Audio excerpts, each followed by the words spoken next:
ಜೀವನದಲ್ಲಿ ಪರಿಪಾಠವಾಗಿ ಯಾವತ್ತೂ ಬೇಕೇ ಬೇಕಾಗಿರುತ್ತದೆ. ನಮ್ಮ ವಂಶದ ಬಗ್ಗೆ ಆಲೋಚನೆ ಮಾಡಿದ್ರೆ ಪ್ರಪಂಚವನ್ನೇ ಬೆಳಗಬಲ್ಲಂತಹ ಭಗವಾನ್ ಭಾಸ್ಕರನಿಂದ ಹುಟ್ಟಿ ಬಂದದ್ದು. ವಿಷಮ ತುರಗಗಳೇಳು ರಥದಲ್ಲಿ ಎಸೆವ ಸಾರಥಿ ಹೇಳವ, ಚಕ್ರವು ಬಿಸಗದಿರ ರಥಕ್ಕೊಂದೇ ಆದರೂ ಕರ್ಮದಳ ಸಮರಿಷ್ಟ ಅಂತ ಖ್ಯಾತನಾಮನಾದವ. ಆತನದ್ದಾದಂತಹ ವಂಶಪೀಳಿಗೆಯಲ್ಲಿ ಸ್ವಯಂಭೂವನು ಎನ್ನುವಂತಹ ಪುಣ್ಯಾತ್ಮನೊಬ್ಬ ಹುಟ್ಟಿಕೊಂಡ. ಆ ಪುಣ್ಯಾತ್ಮನಿಗೆ ಶತರೂಪ ಎನ್ನುವಂತಹ ಹೆಣ್ಣಿನಲ್ಲಿ ಮಗನಾಗಿ ನಾನು ಹುಟ್ಟಿದೆ. ಈರುವರು ಹೆಣ್ಣಿನ ಗಂಡನಾದೆ. ಹಿರಿಯ ರಾಣಿಯಾದಂತಹ ಸುನೀತಿ ಒಂದು ಕಡೆ ಇದ್ರೆ, ಹಿರಿಯ ರಾಣಿಯಾದಂತಹ ಸುರುಚಿ ನೀನೊಂದು ಕಡೆ. ಇಬ್ಬರು ಹೆಣ್ಣಿನನ್ನು ಪಡೆದರೂ ಜೀವನದಲ್ಲಿ ಸಂತೋಷವನ್ನು ಕಾಣಲಿಲ್ಲ. ಯಾಕೆ? ಹಲವು ಕಾಲದಿಂದ ಮಕ್ಕಳೇ ಇರಲಿಲ್ಲ. ದುಃಖ ತಪ್ತನಾಗಿದ್ದೆ ನಾನು. ಸಪ್ತಋಷಿಗಳ ಆಗಮನವಾಯಿತು. ಪ್ರಸಾದ ರೂಪವ ಎನ್ನುವಂತೆ ಚೂತ ಫಲವೊಂದನ್ನು ಕೊಟ್ಟರು. ಅಕ್ಕ ತಂಗಿಯರಾದಂತಹ ನೀವು ಹಂಚಿ ತಿಂದದ್ದರಿಂದಲೇ ಗರ್ಭವತಿಯರಾಗಿ ನನ್ನ ವಂಶವಲ್ಲರಿ ಪಲ್ಲವಿಸುವುದಕ್ಕೋ ಎನ್ನುವಂತೆ ಈರುವರು ಗಂಡು ಮಕ್ಕಳನ್ನು ನೀವು ಪಡೆದಿರಿ. ಹಿರಿಯನಾದಂತಹ ಮಗನಿಗೆ ಧ್ರುವ ಎಂಬುದಾಗಿಯೂ ಹಿರಿಯನಿಗೆ ಉತ್ತಮ ಎಂಬುದಾಗಿಯೂ ನಾಮಕರಣವನ್ನು ಮಾಡಿದೆ. ಉತ್ತಮ ನಿನ್ನ ಹೊಟ್ಟೆಯಲ್ಲಿ ಹುಟ್ಟಿಕೊಂಡ್ರೆ ಧ್ರುವ ಆ ಸುನೀತಿಯ ಹೊಟ್ಟೆಯಲ್ಲಿ ಹುಟ್ಟಿಕೊಂಡ. ಜೀವನ ಸುಸಾಂಗವಾಗಿ ಸಾಗುತ್ತಾ ಇದೆ. ಧರ್ಮದ ಬೆಳವಣಿಗೆ ಇದೆ. ಅದಕ್ಕಾಗಿ ಹೇಳಿದ್ದಲ್ವೇ, ಪ್ರಜಃ ರಂಜಯತೇತಿ ರಾಜಃ. ಎಲ್ಲಿ ಪ್ರಜೆಗಳನ್ನು ರಂಜಿಸುವಂತ ಅರಸ ಇದ್ದಾನೆ ಅಲ್ಲಿ ಎಲ್ಲವೂ ಕಾಲಕಾಲಕ್ಕೆ ಸರಿಯಾಗಿ ಮಳೆಯೋ ಬೆಳೆಯೋ ಆಗುತ್ತಾ ಹೋಗುತ್ತದೆ. ನ್ಯಾಯ, ನೀತಿ, ಧರ್ಮ, ಸತ್ಯ, ಅಹಿಂಸೆ ಎನ್ನುವಂತಹ ಧರಣಿ ದೇವಿಯ ಪಂಚಮುತ್ತುಗಳು ಸ್ಥಿರವಾಗಿ ಉಂಟು ಅಂತ ಇದ್ರೆ ಹೆಣ್ಣೊಬ್ಬಳು ಬುದ್ಧೈದೆಯಾಗಿ ಬಾಳಿ ಬದುಕುವುದಕ್ಕೆ ಸಾಧ್ಯವಾಗುತ್ತದಂತೆ. ಸುಖದಿಂದ ಶ್ರೀಹರಿಯ ಅನುಗ್ರಹದಿಂದ ಜೀವನ ಸುಖಮಯವಾಗಿ ಸಾಗುತ್ತಾ ಉಂಟಲ್ವೇ? ಹೌದು ಸ್ವಾಮಿ. ಯಾರದು?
ಸಣ್ಣ ಮಗು, ನನ್ನೇ ಮುದ್ದಿಸುತ್ತಾ ಇದ್ದೀರಲ್ಲ, ಸಣ್ಣವಲ್ವೇನು? ನನ್ನನ್ನು ಎತ್ತಿಕೊಳ್ಳುವುದೇ ಇಲ್ಲ. ನನ್ನನ್ನು ಎತ್ತಿಕೊಳ್ಳಬಹುದು, ತೊಡೆಯಲ್ಲಿ ಕೂತುಕೊಳ್ಳಿಸಬಹುದು. ಆದ್ರೆ ಮಗನೇ ಸ್ವಲ್ಪ ಸುಮ್ಮನೆ ನಿಮಗೆ ಏನು ಅರ್ಥ ಆಗೋದಿಲ್ಲ. ಏನಂದ್ರೆ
ಏನಂದೆ ನೀನು?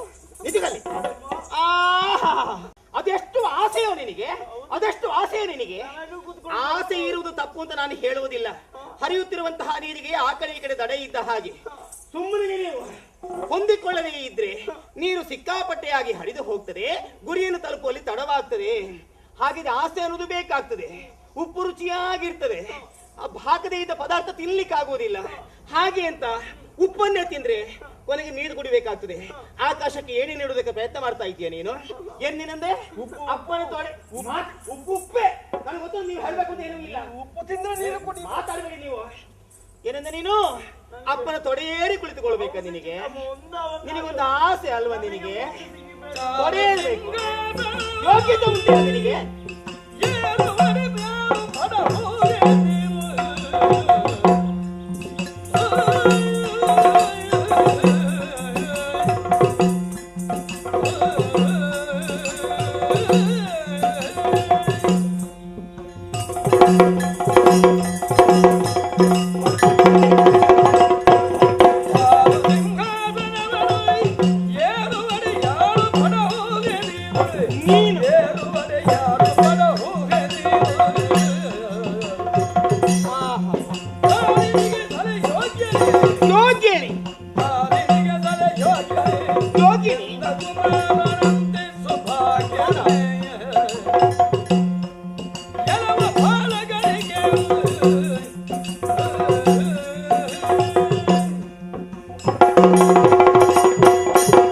ಹೌದೇನಾ?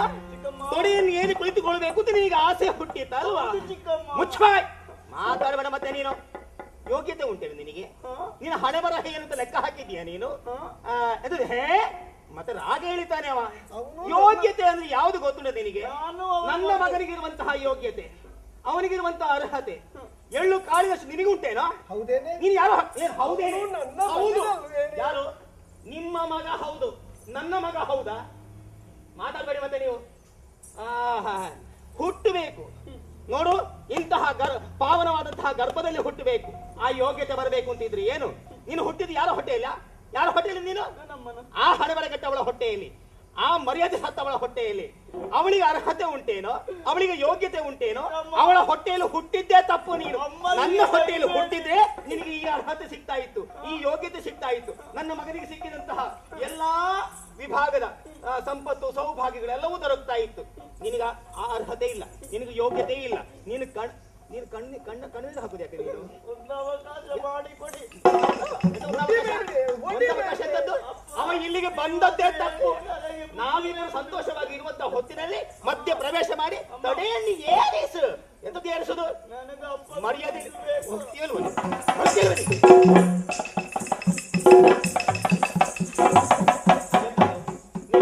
ನಿನಗೇನು ಕರು ನೀರಾಗಿ ಹರಿದು ಹೋಯ್ತಾ ನಿಮ್ದು? ಅಲ್ವೇ? ಅವ ಕಣ್ಣೀರು ಹಾಕಿದ ಕೂಡಲೇ ನಿಮ್ಮ ಮುಖ ನೋಡ್ಬೇಕು. ಇವ ಯಾರು?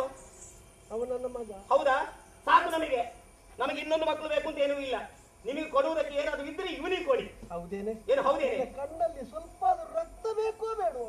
ಎಂತದ್ದು? ಸಣ್ಣ ಮಗು, ಅದು 5 ವರ್ಷ ಕಳೆಯುತ್ತಷ್ಟೇ ಆ ಮಗುವಿಗೆ. ಹಾಗೆ ನೀನು ಹೊಡಿತೀಯಲ್ಲ, ಹಾಗೆ ನೀನು ಏನು ದುಷ್ಟ ಭಾವದಿಂದ ಕಾಣ್ತೀಯಲ್ಲ. ಯಾರಿಗೆ ಹೊಡಿಬೇಕು, ಯಾರಿಗೆ ಬುದ್ಧಿ ಹೇಳಬೇಕು, ಯಾರಿಗೆ ಏನು ವ್ಯವಸ್ಥೆ ಮಾಡಬೇಕು ನನಗೆ ಗೊತ್ತು. ನೀವು ಮುಂದೆ ಕಲ್ಸಾಗಬೇಕು ಅಂತ ಏನೂ ಇಲ್ಲ. ಏನು ಮಾತಾಡ್ತೀವಿ? ಸಮಾಧಾನ ಮಾಡ್ಕೊಳ್ಳಿ. ಇಲ್ಲಿ ಬನ್ನಿ. ವ್ಯವಹಾರ ಅಂದ್ರೆ ಇದು. ನಿಮಗೆ ಅದೆಲ್ಲ ಅರ್ಥ ಆಗೋದಿಲ್ಲ. ನಿಮಗೆ ನಾನಿದ್ದೇನೆ, ನನ್ನ ಮಗ ಇದ್ದಾನೆ. ನನಗೆ ಇದಕ್ಕಿಂತ ಹೊರತಾದ ಪ್ರಪಂಚ ನಿಮಗೆ ಯಾಕೆ ಬೇಕು ಹೇಳಿ? ನನಗೆ ಯಾವ ಬೇಸರ ಇದ್ರೂ ನಿನ್ನ ಮುಖ ನೋಡುವಾಗ ಮಾಯ ಆಗ್ತದೆ ಎನ್ನುವ ಸಂತೃಪ್ತಿಯೊಂದು ಬಿಟ್ಟರೆ ಹೆಚ್ಚಿನದ್ದು ಬೇಡ. ನನಗ್ ಗೊತ್ತಿಲ್ವಾ? ನೀವು ಅದ ಈ ಕಳೆದು ಹೋದದನ್ನೆಲ್ಲ ಮರ್ತು ಬಿಡಿ. ಮಾತಂದ ನೀನು ಪಾಪುಟ್ಟ. ಅಯ್ಯೋ, ಎಲ್ಲ ನಿನಗೆ ಆಯ್ತಾ? ಮತ್ಯಾರಿಗೂ ಇಲ್ಲ. ಅಕಟಕಟಿನ್ನೆಂತು ಬಾಳಲೇ ನಾನು ಅಕಟಕಟಿನ್ನೆಂದು ಬಾಳಲೇ ವಿಶ್ವನಾಟಕ ಸೂತ್ರಧಾರಿ ಮಾಧವನೇ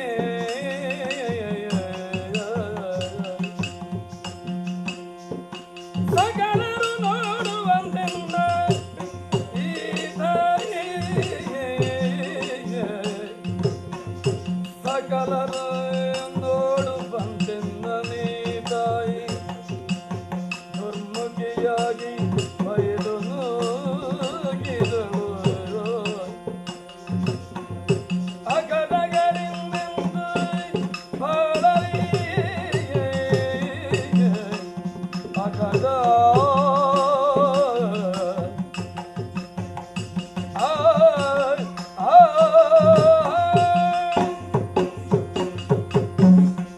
ಅಯ್ಯೋ ವಿಧಿಯೇ, ಏನಾಗಿ ಹೋಯ್ತು? ಏನ್ ಆಸೆಯನ್ನು ಕಟ್ಟಿಕೊಂಡಿದ್ದೆ? ನನ್ನ ಆಸೆ ಎಲ್ಲ ನೀರ ಮೇಲೆ ಇಟ್ಟ ಹೋಮದಾಗಿ ಹೋಯ್ತಲ್ಲ. ನನ್ನ ತಂದೆ ಮುದ್ದನ್ನು ಪಡಿಬೇಕು, ಅವರ ಪ್ರೀತಿಯನ್ನು ನಾನು ಪಡಿಬೇಕೆಂಬುದಾಗಿ ಓಡೋಡಿಕೊಂಡು ಬಂದೆ. ತಂದೆ ಜಂಗೆಯನ್ನು ಏರ್ಬೇಕೆಂಬುದಾಗಿ ಕೇಳಿಕೊಂಡೆ, ಬೇಡಿಕೊಂಡೆ. ಆದ್ರೆ ಅದಕ್ಕೆ ಚಿಕ್ಕಮ್ಮ ಅವಕಾಶ ಮಾಡಿಕೊಡ್ಲಿಲ್ಲ. ಎಲ್ಲರೂ ನೋಡುವಂಥದ್ದಲ್ಲಿ ನನ್ನನ್ನು ನಿಂದಿಸಿ ಹೊರಗೆ ದೂಡಿದಳು. ಇವಳು ದುರ್ಮುಖಿಯಾಗಿ ಹೋದಳು. ಅಯ್ಯೋ, ನಾನು ಏಕಿನ್ನು ಬದುಕಿಳಿಬೇಕು? ನನ್ನ ಕಷ್ಟವನ್ನು ಪರಿಹರಿಸುವುದಕ್ಕೆ ಯಾರಿದ್ದಾರೆ? ಓ ಮಾಧವನೇ, ನಾನು ಯಾಕೆ ಬದುಕಿಳಿಬೇಕು? ದುಮ್ಮಾನದಿಂದಿಗ ಬಾಲ ನೆಡೆಗೈ ತಂದು ಮಗನೇ, ಕೇರಳಿ ತೆರರಿ ತುಗುಡ ಬೇಣಿದು ನಿನಗಿಂದು ಪೇಳೆಂದಯ ಮುತ್ತು ಕಂದ ಕಂದ.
ನಿನ್ನನ್ನು ಆಲಿಂಗಿಸಿಕೊಂಡು ನಿನ್ನನ್ನು ಮುದ್ದಿಸಿದಾಗ ಅತೀವವಾದಂತಹ ಸಂತೃಪ್ತಿ ಪಟ್ಟೆ.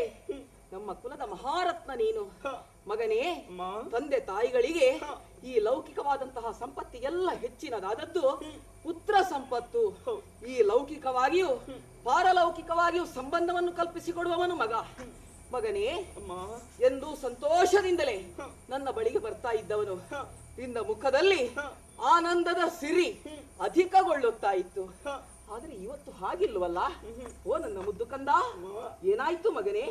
ನಿನ್ನ ಮುಖದಲ್ಲಿ ದುಃಖದ ಚಿಹ್ನೆ ನಾನು ಕಾಣ್ತಾ ಇದ್ದೇನೆ. ನಿನ್ನ ಅಂತರ್ಯದಲ್ಲಿ ನಿನ್ನ ಮನಸ್ಸಿಗೆ ಏನೋ ಒಂದು ಬಲವಾದಂತಹ ನೋವಾಗಿದೆ. ಹೀಗೆ ನಾನು ತರ್ಕಿಸಿಕೊಳ್ತೇನೆ. ಕುಮಾರ, ಈ ತಾಯಿಯಲ್ಲಿ ಹೇಳಿಕೊಳ್ಳುವುದಕ್ಕೆ ನಿನಗೆ ಯಾವ ಸಂಕೋಚವೂ ಬೇಕಾಗಿಲ್ಲ. ಏನಾಯ್ತು ಮಗು, ಹೇಳು ನನ್ನಲ್ಲಿ. ಎಂಬುದಾಗಿ ಕೇಳುತ್ತಾ ಇದ್ದೀಯ? ಹೌದು. ಮತಿಯಲ್ಲಿ ತಪದಿಂದ ರಾಜೀವನ ಬಲಿಸಿರಿ ವರವ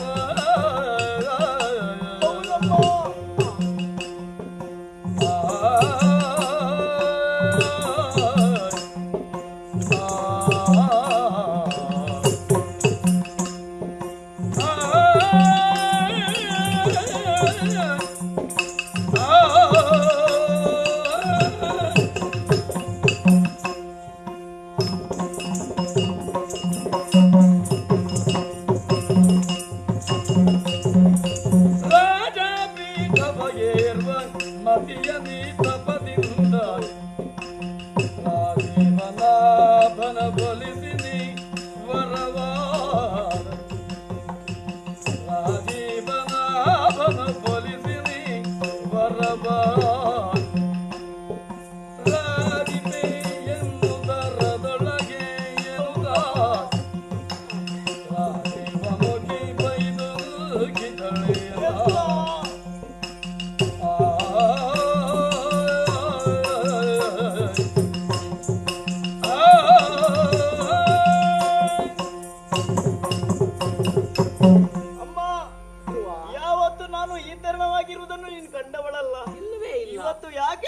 ದುಃಖಿಸ್ತಾ ಇದ್ದಾನೆಂಬುದಾಗಿ ಕೇಳುತ್ತಾ ಇದ್ದೀಯಾ? ಅಮ್ಮ, ನನಗಾದಂತಹ ಘಟನೆಯನ್ನು ಹೇಳಿಕೊಳ್ಳುತ್ತಾ ಇದ್ದೇನೆ. ಹೇಳು ಮಗು. ಕೊಡುವಂತಹ ಉಣಿಸಿನಲ್ಲಿ ಚಿಕ್ಕಮ್ಮ ತಮ್ಮನಿಗೆ ಹೆಚ್ಚು ಕೊಟ್ಟು ನನಗೆ ಕಡಿಮೆ ಕೊಟ್ಟರು ನನಗೆ ಬೇಸರ ಹೋಗುವುದಿಲ್ಲ.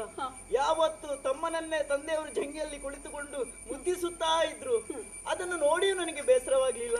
ಇವತ್ತು ಏನಾಯ್ತು ಗೊತ್ತೇ ತಾಯಿ? ನನಗೂ ಆಸೆ ಆಯ್ತು.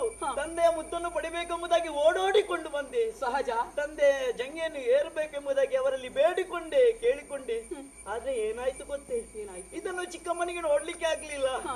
ಚಿಕ್ಕಮ್ಮ ದುರ್ಮುಖಿಯ ಹಾಗೆ ವರ್ತಿಸಿ ನನ್ನನ್ನು ನೂಕಿದ್ದಳು.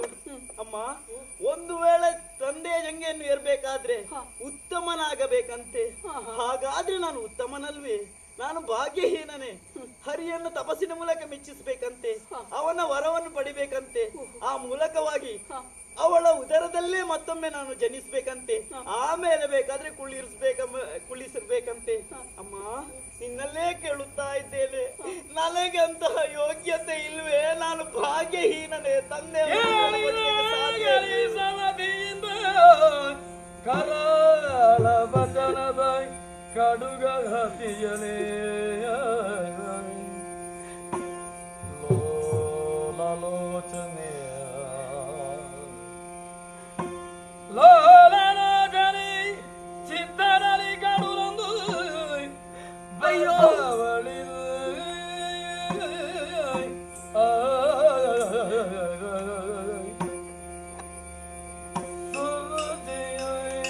ಭಂಗಿಸಿ ನುಡಿಯ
ನಿನ್ನ ಚಿಕ್ಕಮ್ಮನ ನುಡಿ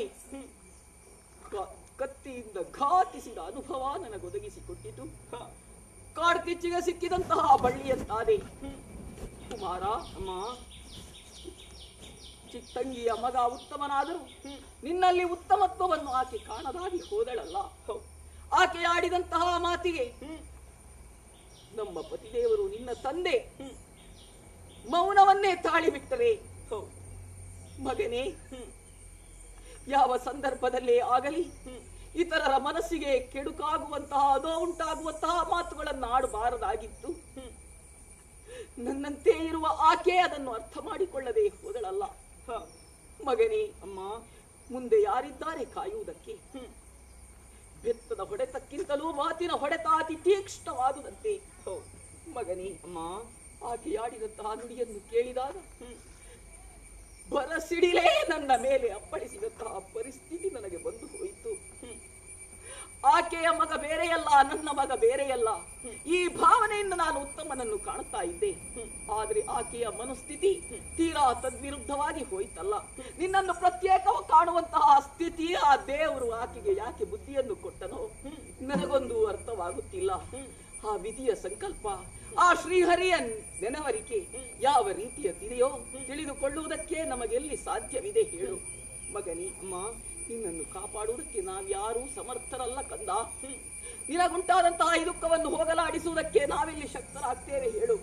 ನಿನ್ನನ್ನು ಕಾಪಾಡುವುದಕ್ಕವನಿ ಹರಿ.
ದುಃಖಿಸಬೇಡ.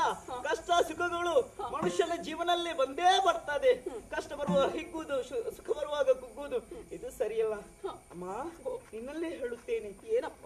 ಚಿಕ್ಕಮ್ಮ ನನಗೆ ಬೈದರು, ನಿಂದಿಸಿದರು, ಅದರಲ್ಲೇ ಒಳ್ಳೆಯ ಮಾರ್ಗವನ್ನು ತೋರಿಸಿಕೊಟ್ಟಿದ್ದಾಳೆ. ನೀನು ನನ್ನ ಉದರಲ್ಲಿ ಜನಿಸಬೇಕಾದ್ರೆ ಹರಿಯನ್ನು ಭಕ್ತಿ ಮೂಲಕವಾಗಿ ಮೆಚ್ಚಿಸಬೇಕೆಂಬುದಾಗಿ ಹೇಳಿಕೊಟ್ಟಿದ್ದಾಳೆ.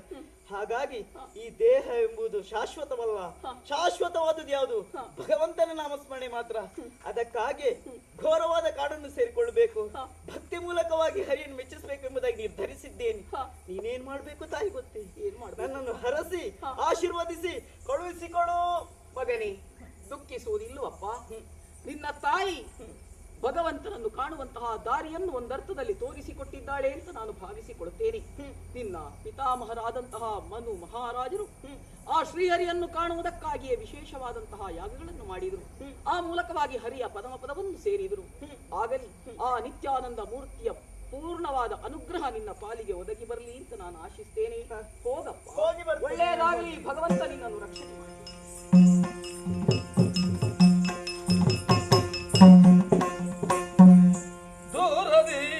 ಬರುತ್ತಿರ್ಪ ಅರ್ಪಕ್ಕಾಗಿದಿರಾಗಿ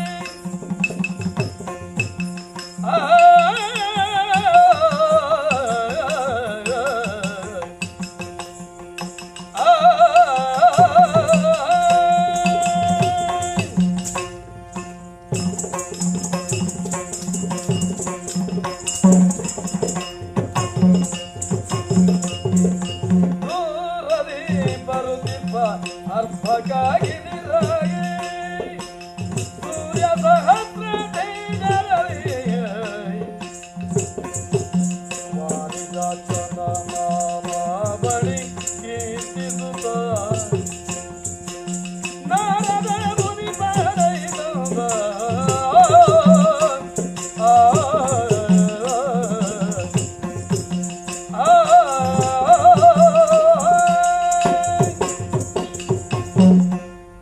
ಹರಿನಾಮವನ್ನು ಉಚ್ಚರಿಸುತ್ತಾ ಲೋಕವನ್ನು ಸಂಚರಿಸುತ್ತಾ ಸಕಲರನ್ನು ಸಕಾಲದಲ್ಲಿ ಎಚ್ಚರಿಸುತ್ತಾ ಲೋಕ ಕಲ್ಯಾಣಕ್ಕಾಗಿ ದುಡಿಯುವವನು ಸುರಮುನಿಪ ನಾರದ ನಾನು. ಈ ಹೊತ್ತಿನಲ್ಲಿ ಇಲ್ಲಿಗೆ ಬರುವುದಕ್ಕೆ ಬಲವಾದಂತಹ ಕಾರಣವಿದೆ. ಉತ್ತಾನಪಾದ ಅರಸನ ಮಗನಾದ ಧ್ರುವನು ಶ್ರೀಹರಿಯನ್ನು ಕಾಣುವಂತಹ ಉದ್ದೇಶದಿಂದ ಕಾಡಿಗೆ ಹೊರಟಿದ್ದಾನೆ. ಆತನ ಬಾಳಿನ ಬೆಳಕಾಗಿ ನಾನು ಅವನಿಗೆ ಅನುಗ್ರಹಿಸಬೇಕಾಗಿದೆ. ಅದಕ್ಕಾಗಿ ಧ್ರುವನು ಬರುತ್ತಿರುವಂತಹ ದಾರಿಗೆ ಎದುರಾಗಿ ನಾನು ಮುಂದೆ ತೆರಳುತ್ತೇನೆ. ನಾರಾಯಣ ನಾರಾಯಣ ನಾರಾಯಣ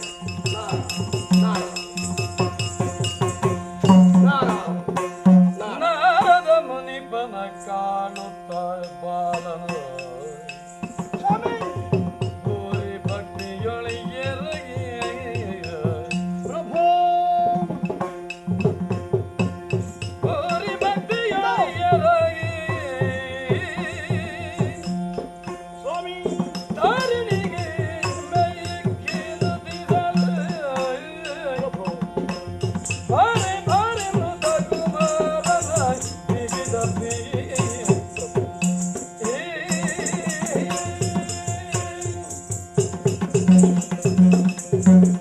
ಸ್ವಾಮಿ ಧ್ರುವ ಕುಮಾರ, ಪವಿತ್ರವಾದಂತಹ ಪದಾರವಿಂದಗಳಿಗೆ ಮತ್ತೊಮ್ಮೆ ಮಗದೊಮ್ಮೆ ವಂದಿಸಿಕೊಳ್ಳುತ್ತಾ ಇದ್ದೇನೆ. ಎದ್ದೇಳು ಕಂದ. ನಿಮ್ಮನ್ನು ಕಂಡು ನಾನು ಧನ್ಯನಾದೆ. ಆಹಾ. ಪ್ರಭೋ ಧನ್ಯನಾದೆ ಧನ್ಯನಾದೆ. ಹ್ಮ್, ಪ್ರಭು ಹ್ಮ್, ನಾನು ಯಾರು ಅಂತ ತಿಳಿಯುತ್ತೆ ತಮಗೆ. ಆ, ಅದು ಬಾಹಿಷ್ಮತಿಯ ಹ್ಮ್, ಹರಸಾದಂತಹ ಉತ್ತಾನಪಾದ ಮಹಾರಾಜನ ಹ್ಮ್, ಮಗ ನಾನು. ಆ, ಧ್ರುವನೆಂದು ನನ್ನ ಹೆಸರು. ಹ್ಮ್, ಆದರೆ ಹ್ಮ್, ಈ ರೀತಿಯಾಗಿ ಕಾಡುದಾರಿಯಾಗಿ ಮುಂದುವರಿತಾ ಇದ್ದೇನೆ. ಹ್ಮ್. ಯಾವುದೇ ಗೊತ್ತು ಗುರಿ ಇಲ್ಲದೆ ಹ್ಮ್. ಅಂತೂ ನನ್ನ ಚಿಕ್ಕಮ್ಮನಾದಂತಹ ಪ್ರತಿಯೊಂದು ಮಾತುಗಳು ಹ. ನನ್ನ ಮನ ಮಂದಿರದಲ್ಲಿ ಈಗಲೂ ಮಾದನಿಗೊಳ್ಳುತ್ತಾ ಇದೆ. ಓಹೋ, ಆಕೆಯ ಗರ್ಭದಲ್ಲಿ ಹುಟ್ಟಿ ಹ್ಮ್. ತಂದೆಯ ಗಂಗಾ ಪ್ರದೇಶವನ್ನು ಸೇರಬೇಕು ಅಂತಿದ್ರೆ ಆ, ಶ್ರೀಹರಿಯನ್ನು ತಪಸ್ಸಿನ ಮೂಲಕವಾಗಿ ಮೆಚ್ಚಿಸಬೇಕು. ಆ, ಹಾಗಿದ್ರೆ ಮಾತ್ರ ನನ್ನ ಗರ್ಭದಲ್ಲಿ ಹುಟ್ಟಿ ಬರುವುದಕ್ಕೆ ನನಗೆ ಯೋಗ್ಯತೆ ಮೈಗೂಡಿ ಬಂದಿತ್ತು. ಹ್ಮ್. ನನ್ನ ಚಿಕ್ಕಮ್ಮ ಎತ್ತರಿಸಿದ್ದು. ಆಹಾ. ಆದ್ರಿಂದಲೇ ಹ್ಮ್. ಆ ವಿಷಯವನ್ನು ಎಣಿಸುತ್ತಾ ಈ ರೀತಿಯಾಗಿ ಮುಂದುವರಿತಾ ಇದ್ದೇನೆ. ಆ ಸ್ವಾಮಿಯನ್ನು ಕಾಣುವ ಬಗೆಯಂತೂ ತಿಳಿಯಲಾಗಿದೆ. ಏನಿದು? ಶ್ರೀಹರಿಯ ಮೆಚ್ಚಿಸುವೆ ಹೇಳು.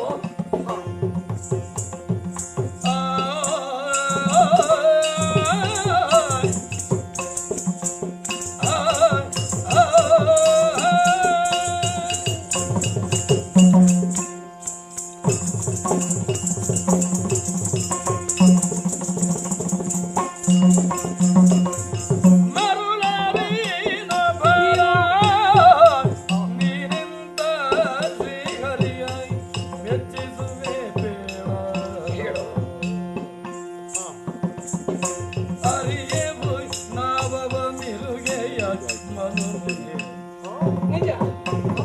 ಅರಿಯೇವು ನಾವವ ಮಿರುಗೆಯ ಮನುಮುನಿ ಸುರಮುಖ್ಯರಿಗೆ ಪರಿಹಾಸ್ಯಕ್ಕೊಳಗಾರಿ ಮರುಳಾದೀನು ಬರ ನೀನೆಂದು ಶ್ರೀಹರಿಯ ಮೆಚ್ಚಿಸುವೆ ಬೇಡ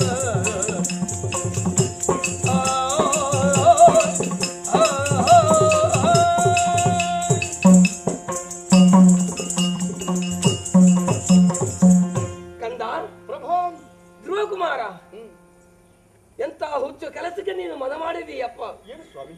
ಶ್ರೀಹರಿಯನ್ನು ಕಾಣುವಂತಹ ಉದ್ದೇಶದಿಂದ ತಪಸ್ಸನ್ನು ಆಚರಿಸುವುದಕ್ಕಾಗಿ ಹಾ, ಘೋರ ಅಡವಿಗೆ ನೀನು ತೆರಳುತ್ತಾ ಇರುವೆಯ. ಹೌದು ಸ್ವಾಮಿ. ಶ್ರೀಹರಿಯು ಸಾಮಾನ್ಯರ ಕಣ್ಣಿಗೆ ಗೋಚರಿಸುವುದಕ್ಕಿದೆ. ಒಂದೊಮ್ಮೆಗೆ ಆ ಮನುಮನುಗಳಿಗೆ ದೇವತೆಗಳಿಗೆ ಶ್ರೀಹರಿಯನ್ನು ಕಾಣುವುದಕ್ಕೆ ಸಾಧ್ಯವಾಗುವುದಿಲ್ಲ ಕಂದ. ಅದೆಷ್ಟೋ ಶ್ರಮವನ್ನು ಪಡಬೇಕಾಗ್ತದೆ ಆ ದೇವತೆಗಳು ಶ್ರೀಹರಿಯನ್ನು ಕಾಣುವುದಕ್ಕೆ. ಹಾಗಿದ್ದುಕೊಂಡು ಸಾಮಾನ್ಯನಾದ ಸಣ್ಣ ಹುಡುಗನಾದ ನೀನು ಶ್ರೀಹರಿಯನ್ನು ಕಾಣ್ತೇನೆ ಎಂಬ ಉದ್ದೇಶದಿಂದ ಹೊರಟು ನಿಂತಿದ್ಯಲ್ಲ, ಇದು ನಿನ್ನದು ಹುಚ್ಚು ಬುದ್ಧಿ ಎಂಬುದಾಗಿ ಹೇಳಬೇಕಾಗ್ತದೆ ಕಂದ. ಈ ಬುದ್ಧಿಯನ್ನು ಇಲ್ಲಿಗೆ ಬಿಟ್ಟು ಬಿಡು. ನೀನು ತಪಕ್ಕ ಹೋಗಬೇಡ, ನೀನು ಮನೆಗೆ ಹೋಗು, ಮನೆಗೆ ಹೋಗು. ಮುನಿರಾಯ ನಿಮ್ಮಯ ಪಾದ ವನರ್ಗವಿದೆನ್ನಯ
ನನ್ನ ನಿರ್ಧಾರವನ್ನು ಹಿಂದಕ್ಕೆ ಬಿಟ್ಟು ನೇರವಾಗಿ ಮನೆಯನ್ನು ಸೇರಿಕೊಳ್ಳಬೇಕು. ಹೋಗೋ.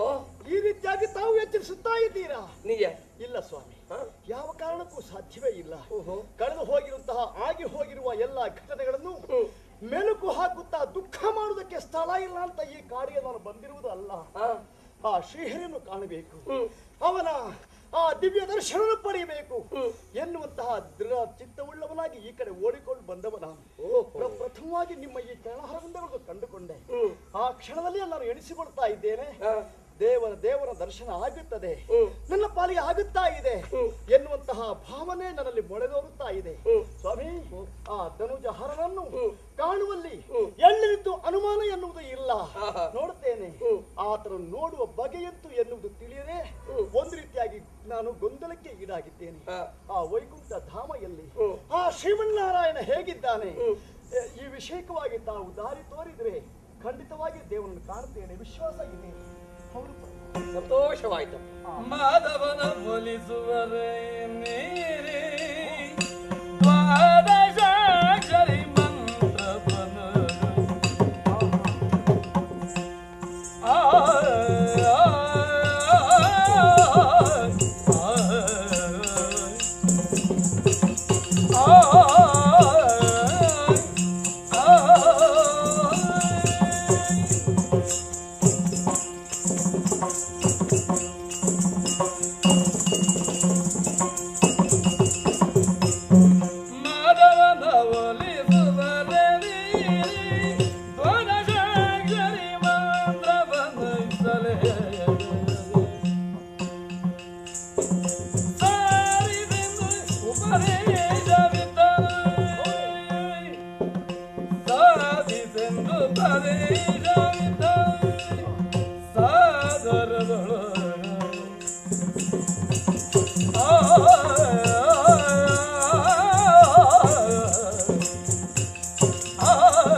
ನಿನ್ನ ಮಾತನ್ನು ಕೇಳುವಾಗ ಹೇಳಿದಂತಹ ಛಲವನ್ನು ನೀನು ಬಿಡುವುದಿಲ್ಲ ಎಂಬುದಾಗಿ ನಾನು ಅರ್ಥ ಮಾಡಿಕೊಂಡಿದ್ದೇನೆ. ಹೌದು ಸ್ವಾಮಿ, ಎಷ್ಟು ಕಷ್ಟವಾದರೂ ಕೂಡ ಶ್ರೀಹರಿಯನ್ನು ಕಂಡೇ ಮನೆಗೆ ತೆರಳುದು ಎಂಬುದಾಗಿ ನೀನು ನಿರ್ಧಾರಕ್ಕೆ ಬಂದಿದ್ದೀಯ. ಸತ್ಯ. ಸಂತೋಷವಾಯ್ತು ಕಂದ. ಹಾಗಿದ್ರೆ ನಿನಗೆ ಶ್ರೀಹರಿಯನ್ನು ಕಾಣಬೇಕೆ ಅಂತ ಎಂಬ ಹಂಬಲ ಹೌದು. ಹೆಚ್ಚುತ್ತಾ ಇದೆ. ಹೌದು. ಅದಕ್ಕಾಗಿ ನಿನಗೆ ನಾನೊಂದು ಸಹಾಯವನ್ನು ಮಾಡುತ್ತೇನೆ. ಏನು ಪ್ರಭು? ಶ್ರೀಹರಿಯನ್ನು ಪ್ರತ್ಯಕ್ಷೀಕರಿಸಿಕೋ, ಹಾ. ಘನತರವಾದಂತಹ ತಪಸ್ಸನ್ನು ಆಚರಿಸು. ಹಾ. ಆದ್ರೆ ಶ್ರೀಹರಿ ಹೇಗೆ ಇದ್ದಾನೆ ಎಂಬುದಾಗಿ ನಿನಗೆ ತಿಳಿದಿರುವುದಕ್ಕೆ ಸಾಧ್ಯ ಇಲ್ಲ. ಆದ್ರ ಆತನ ಚಿತ್ರಣವನ್ನು ನಾನೀಗ ಉಪದೇಶ ಮಾಡುತ್ತಾ ಇದ್ದೇನೆ. ಹೌದೇ? ಅದನ್ನು ಸರಿಯಾಗಿ ಕೇಳಿಕೋ, ಆ ಹರಿ ಹೇಗಿದ್ದಾನೆ ಎಂಬುದಾಗಿ. ಖಂಡಿತ. ಅಸತಿ ಪುಷ್ಪ ಶಂಕಾಶಂ ಹಾರ ನೂಪುರ ಶೋಭಿತಂ ರತ್ನ ಕಂಕಣ ಕೇಯೂರಂ ಶ್ರೀಹರಿಯೇ ಜಗದ್ಗುರು. ಈ ಚಿತ್ರಣವನ್ನು ಮನಸ್ಸಿನಲ್ಲಿಟ್ಟುಕೊಂಡು ಹಾ. ದ್ವಾದಶಾಕ್ಷರಿ ಮಂತ್ರವನ್ನು ನೀನು ಉಪದೇಶ ಮಾಡಿದ್ರೆ ಖಂಡಿತವಾಗಿಯೂ ಹರಿ ಪ್ರತ್ಯಕ್ಷನಾಗ್ತಾನೆ. ನಿನಗೆ ಅನುಗ್ರಹವನ್ನು ಮಾಡುತ್ತಾನೆ. ಹೌದೇ? ಅದಕ್ಕಾಗಿ ಧ್ರುವಕುಮಾರ, ಓ. ಇದು ದ್ವಾದಶಾಕ್ಷರಿ ಮಂತ್ರವನ್ನು ನಿನಗೆ ಉಪದೇಶ ಮಾಡುತ್ತಾ ಇದ್ದೇನೆ. ಹೇಗೆ ಪ್ರಭು? ಓಂ ನಮೋ ಭಗವತೆ ವಾಸುದೇವಾಯ. ಓಂ ನಮೋ ಭಗವತೆ ವಾಸುದೇವಾಯ. ಓಂ ನಮೋ ಭಗವತೆ ವಾಸುದೇವಾಯ. ಓಂ ನಮೋ ಭಗವತೆ ವಾಸುದೇವಾಯ. ಈ ಸರಸಿದ ಅಕ್ಷರ ದಿವ್ಯ ಮೂರ್ತಿಯ ಖಂಡನೆ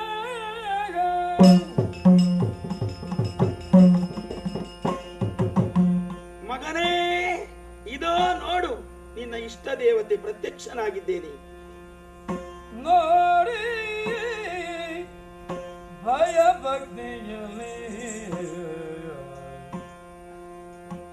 ನೋಡಿ ಭಯ ಭಕ್ತಿಯಲ್ಲಿ ತೋಗಳ ನೀಡಿ ಹರೆಯಲಿ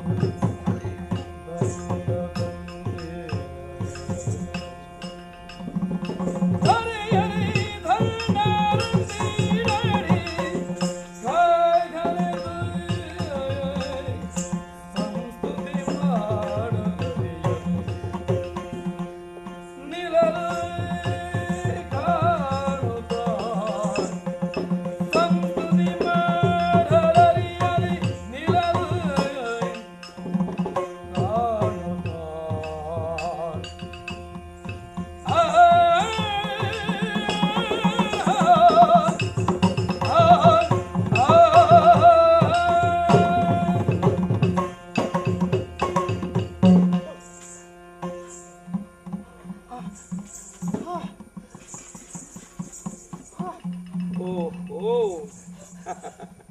ಅರ್ಥವಾಯಿತು.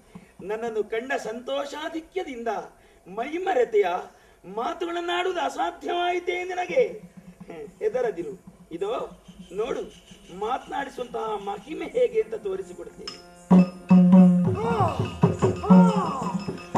ಜಯ ಜಯ ಜಯ ಜಯ.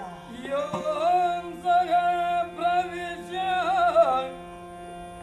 ಮಮ ವಾಚಾಮಿಮೈ ಪ್ರಸುಪ್ತ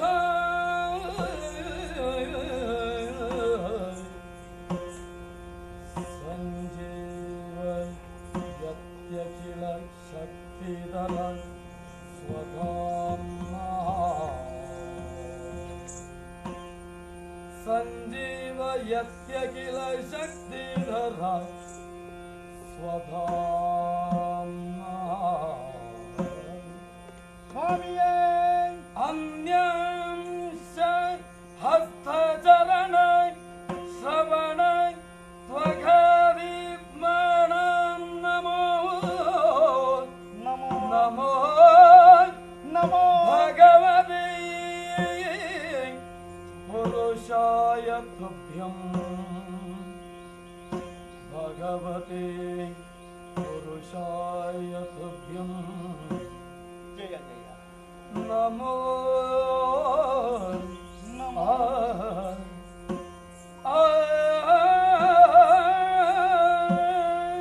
ಜಯ ಜಯ ಜಯ ಜಯ ಜಯ ಜಯ. ಓಂ ನಮೋ ಭಗವತೆ ವಾಸುದೇವಾಯ. ಭಗವಂತ, ನಿನ್ನನ್ನು ನೋಡಿ ನಾನು ಧನ್ಯನಾದೆ. ಸಂತೋಷ. ಅಣು ರೇಣು ತೃಣಕಾಷ್ಟ ಪರಿಪೂರ್ಣನಾಗಿ ಸ್ಥಾವರ ಜಂಗಮಾದಿಗಳಲ್ಲಿ ಐಕ್ಯನಾಗಿರುವಂತಹ ಲೋಕವಂದ್ಯ ನೀನು.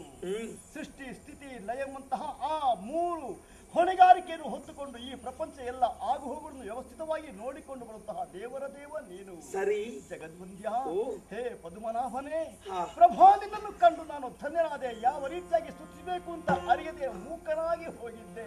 ಭಕ್ತಾಗ್ರಣಿ ಹರಸು. ಕಂದನಿಂದ ಬೆಳಗಿ ಮೆತ್ತಿ ಬಂದೆನು ನಾ.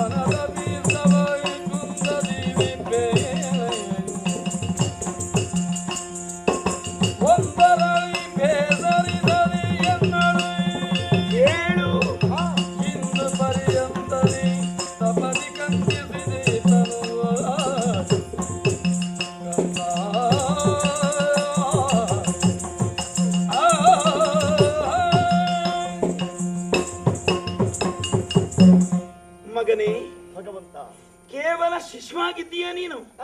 ಬಾಲ್ಯಾವಸ್ಥೆ. ಈ ಸಂದರ್ಭದಲ್ಲಿ ಮಕ್ಕಳ ಜೊತೆಯಲ್ಲಿ ಆಟವನ್ನಾಡಿ ಪ್ರಾಪಂಚಿಕವಾದಂತಹ ಜ್ಞಾನವನ್ನು ಹೆಚ್ಚಿಸಿಕೊಂಡು ಮುಂದೆ ಮನೆತನಕ್ಕೆ ಯೋಗ್ಯವಾದಂತಹ ಕರ್ಮಕ್ಕೆ ಬದ್ಧನಾಗುವಂತಹ ವಯಸ್ಸು ನಿನ್ನದು. ಅದೆಲ್ಲವನ್ನು ಉಳಿದು ಯಾವುದಕ್ಕೂ ನೀನು ಸಿಗದೆ ಪ್ರತ್ಯೇಕವಾಗಿ ನನ್ನ ಕುರಿತಾದಂತಹ ತಪಸ್ಸಿನಲ್ಲಿ 5,000 ವರ್ಷಗಳನ್ನು ಶ್ರಮಿಸಿದೆಯಾ? ಆದ್ದರಿಂದ ನಾನು ಒಪ್ಪಿದ್ದೇನೆ. ನನ್ನ ಭಕ್ತನಾದಂತಹ ನಿನ್ನ ಉದ್ಧಾರವೇ ನನ್ನ ಲಕ್ಷ್ಯವಾದ ಕಾರಣ ಬಿಚ್ಚು ಮಾತುಗಳಿಂದ ನೀನು ಏನು ಕೇಳಿದ್ರು ಕೊಡುವಂತಹ ಮನಸ್ಥಿತಿ ನನ್ನಲ್ಲಿದೆ. ಆದ್ರಿಂದ ಹಿಂದೆ ಮುಂದೆ ಯೋಚಿಸದೆ ನಿನ್ನ ಜೀವನ ಕಲ್ಯಾಣಕ್ಕಾಗಿ ಏನನ್ನು ಬಯಸ್ತೀಯೋ ಅದನ್ನು ಬೇಡಿಕೋ ಮಗನೇ, ಕೊಡ್ತೇನೆ. ನನಗಾಗಿ ನಾನು ಕೇಳಬೇಕೆ? ನಿರದ ವರವ ಕೊಡುವೆ ಎಂಬ ಭರವಸೆ ಇದ್ದರೆ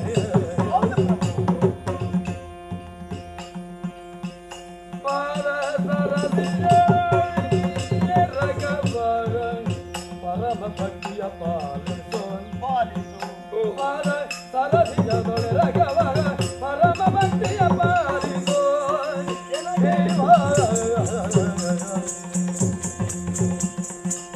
ಸೇರಿದು ನಿನ್ನಯ ಭಕ್ತ ಪರಂಪರೆಯದೊಳಗೆ ಮಾರಬಿದನಿ ಪರರ ಒಡಲಿಗಿರಲು ಮನ್ಮನ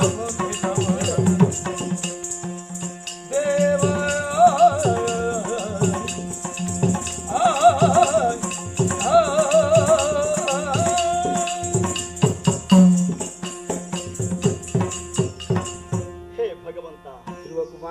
ನನಗೀಗ ಆಗುತ್ತಿರುವ ಸಂತೋಷ ಅಷ್ಟಿಷ್ಟಲ್ಲ.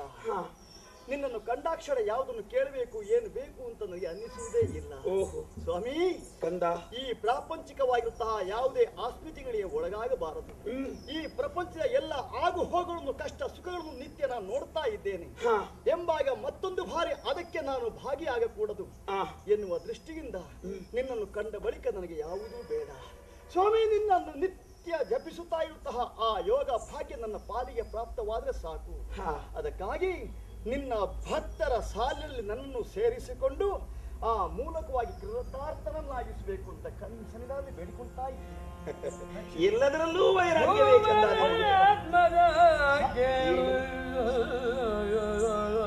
ಭೂವರಾತ್ಮಜ ಕೇಳು ಧರೆಯ 36,000 ವರುಷ ಧರೆಯ 36,000 ವರುಷ ರಾಜ ಸಿಂಹಾಸನ ಬೈರ್ದು ನೀನೇರ್ದು ಸಾವಧಾನದೊಳದು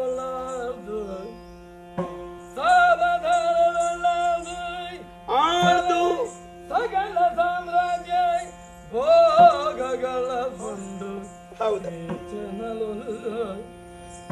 ಭೂವರಾತ್ಮಜ ಕೇಳು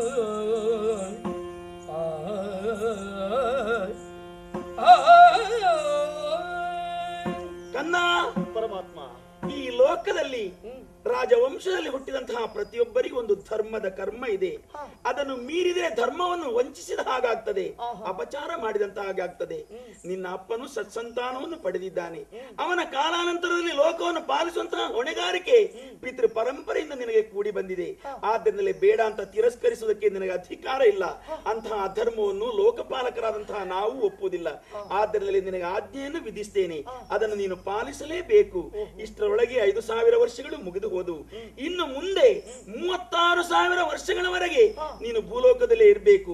ಪಿತ್ರಾರ್ಜಿತವಾದಂತಹ ರಾಜ್ಯಕ್ಕೆ ಉತ್ತರಾಧಿಕಾರಿಯಾಗಿ ಲೋಕದಲ್ಲಿ ಉಳಿದಂತಹ ರಾಜರೆಲ್ಲರೂ ಪಡೆಯುವಂತಹ ಕೀರ್ತಿಗೆ ಸಾಧನವಾದ ಸಕಲ ಕರ್ಮಗಳನ್ನು ವಿಧಿವತ್ತಾಗಿಯೇ ಪೂರೈಸಿ ಲೋಕದಲ್ಲಿ ಎಲ್ಲರಿಂದಲೂ ಧ್ರುವ ಮಹಾರಾಜ ಉತ್ತಮನಾದಂತಹ ಆಳ್ವಿಕೆಯನ್ನು ಮಾಡಿದ್ದಾನೆ ಅಂತ ಹೊಗಳಿಸಿಕೊಂಡು ಆ ಬಳಿಕ ನನ್ನ ಪಾದ ಸನ್ನಿಧಿಯನ್ನು ಸೇರುವುದಕ್ಕೆ ನಿನಗೆ ಪ್ರತ್ಯೇಕವಾದಂತಹ ಅನುಕೂಲತೆಯನ್ನು ನಾನೇ ಒದಗಿಸಿಕೊಡ್ತೇನೆ. ಅದುವರೆಗೆ ಮಹಾರಾಜನಾಗಿ ಮೆರೆಯುತ್ತಿರು. ಹೋಗು ಶ್ರೇಯೋ. ಧನ್ಯವಾದ ಧನ್ಯವಾದ ಧನ್ಯವಾದ. ತಾಯಿ ತಂದೆಯನ್ನು ಕಾಣುವುದಕ್ಕಾಗಿ ರಾಜ್ಯದ ಕಡೆಗೆ ಮುಂದುವರಿದ್ದೇನೆ. ತಪಸ್ಸಿನಿಂದ ಬರ್ತಾ ಇದ್ದಾನೆ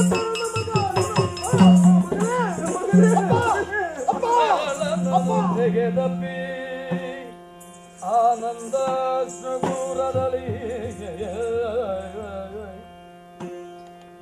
ಶಿರವನ ಘಾಣಿಸುತ್ತ ಬಾರಿನರದ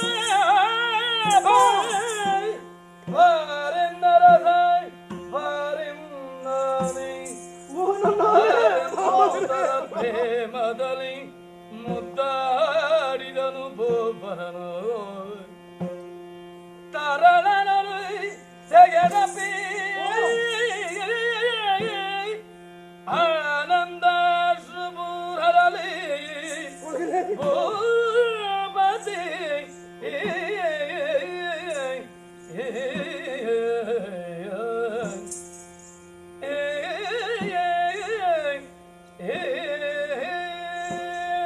ಮಗನೇ ಮಗನೇ ಮಗನೇ ಅಪ್ಪ ಇಳೆಯ ಹುಡುಗನಾದಂತಹ ನೀನು ಸಿಂಹಾಸನ ರೂಢನಾದಂತಹ ನನ್ನ ತೊಡೆಯೇರಬೇಕು ಅಂತ ಲವಲವಿಕೆಯಿಂದ ಬಂದಾಗ ಹೌದು ನಿಷ್ಕರುಣಿಯಾದ ಮಗನೇ ನಾನು, ಕಲ್ಲು ಹೃದಯದವನಾದ ನಾನು, ಇನ್ನು ಚಿಕ್ಕಮ್ಮನ ಮೋಹ ಪಾಶಕ್ಕೆ ಕಟ್ಟ ಬಿದ್ದ ನಾನು ನಿನ್ನ ತಮ್ಮನನ್ನು ಇಳಿಯಗೊಡ್ಲಿಲ್ಲ, ನಿನ್ನನ್ನು ತೊಡೆಯೇರುವುದಕ್ಕೆ ಒಂದು ಅವಕಾಶವನ್ನು ಕಲ್ಪಿಸಿಕೊಡ್ಲಿಲ್ಲ ಮಗ. ಅದೇ ಉದ್ದೇಶವನ್ನು ಇರಿಸಿಕೊಂಡು ನೀನು ಕಾಡಿಗೆ ತೆರಳಿ ಯಾವ ಮೃಗಗಳ ಬಾಯಿಯಲ್ಲಿ ಸಿಕ್ಕಿ ಬಿದ್ದು ಯಾವ ಮೃಗಗಳಿಗೆ ಆಹಾರವಾಗಿ ಹೋದೆಯ ಅಂತ ನಾನು ಕಣ್ಣೀರು ಸುರಿಸುತ್ತಿರುವ ಹೊತ್ತು ನಾರದ ಮಹರ್ಷಿಗಳು ಬಂದು ಎಲ್ಲವನ್ನೂ ಹೇಳಿದ್ರು ಮಗ. ಹೌದೇ? ಭಗವಂತನನ್ನು ಸಾಕ್ಷಾತ್ಕರಿಸಿಕೊಳ್ಳುವುದಕ್ಕೆ ಸಿದ್ಧ ಪಾತ್ರನಾಗಿದ್ದಾನೆ ನಿನ್ನ ಮಗ. ಖಂಡಿತವಾಗಿಯೂ ನಾರಾಯಣನನ್ನು ಒಲಿಸಿ ಮಹತ್ತರವಾದಂತಹ ಕೃಪೆಯನ್ನು ಹೊತ್ತು ಬರ್ತಾನೆ ಅಂತ ಹೇಳಿದ್ರವರು. ಆದ್ರೂ ನನಗೆ ವಿಶ್ವಾಸ ಸಿಕ್ಕಲಿಲ್ಲ ಮಗ. ನಾರದರಂತಹ ಆಪ್ತರು ಹೇಳಿದ ಪ್ರಮಾಣ ವಾಕ್ಯ ಅದು ನನ್ನ ಜೀವನದಲ್ಲಿ ಘಟಿಸಿತೋ ಇಲ್ವೋ ಅಂತ ನಾನು ಎಣಿಸ್ತಾ ಇದ್ದೆ. ನೀನು ಬಂದಿದ್ದ ವರ್ತಮಾನ ಸಿಕ್ಕಿದಾಗ ಆದ ಸಂತೋಷ ಅಷ್ಟಿಷ್ಟಲ್ಲ ಮಗ. ಜನ್ಮರಹಿತನಾದ ಜಗತ್ಪತಿಯನ್ನು ಕಂಡಂತಹ ಮಂಗಳಗಾತ್ರ ನೀನು. ನಿನ್ನ ಅಪ್ಪ ಅಂತ ನನಗೆ ಈ ಪ್ರಪಂಚದಲ್ಲಿ ಹೆಸರು ಬರ್ತದೆ ಅಂತ ನನಗೆ ವಿಶ್ವಾಸ ಉಂಟು ಮಗ. ಭಕ್ತ ಧ್ರುವ, ಭಗವಂತನನ್ನು ಕಂಡವ, ಹೌದಪ್ಪ, ತನ್ನ ತಾರಕೋದ್ಧಾರಕನಾಗಿರುವಂತಹ ದೇವರನ್ನು ಕಂಡಿರುವ ಮಗನನ್ನು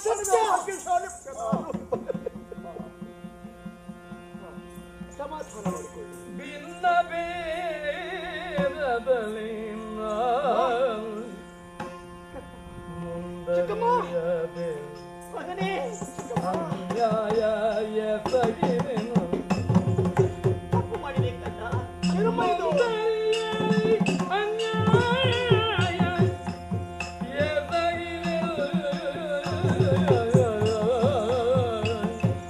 ಮಗನೇ, ಎನ್ನ ಬಾಲಗಳನ್ನು ಇನ್ನೇನು ಮಾಡ್ಬೋದು ಎನ್ನ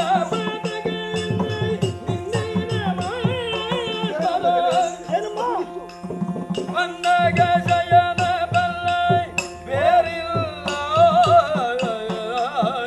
ಭಿನ್ನ ಬಿದರಲಿ ಸುಂದರಿಯಲಿ ಅನ್ಯಾಯ ಎಸಗಿದೆನು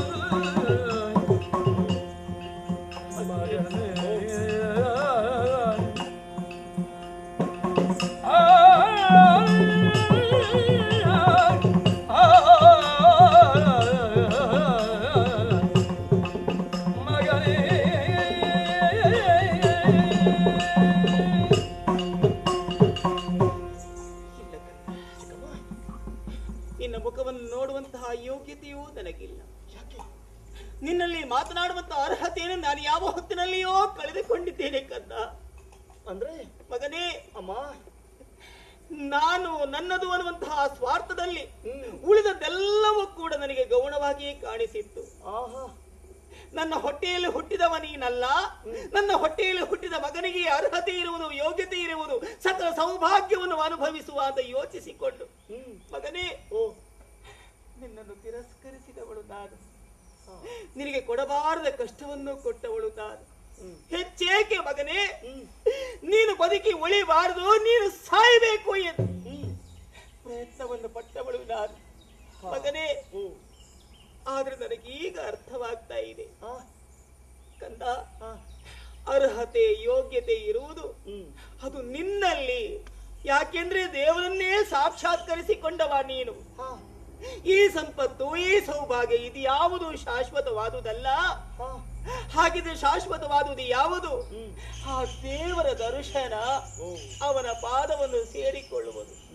ಮಗನೇ, ಮೂಢಳಾಗಿ ಬಿಟ್ಟೆ. ನೋಡು ಕಂದ, ಇದು ನಿನ್ನ ಕೈಯಲ್ಲ, ಇದು ನಿನ್ನ ಕಾಲು ಅಂತ ತಿಳ್ಕೊಳ್ತೇನೆ. ನನ್ನನ್ನು ಕ್ಷಮಿಸ್ತೀನೋ ಮಗನೇ?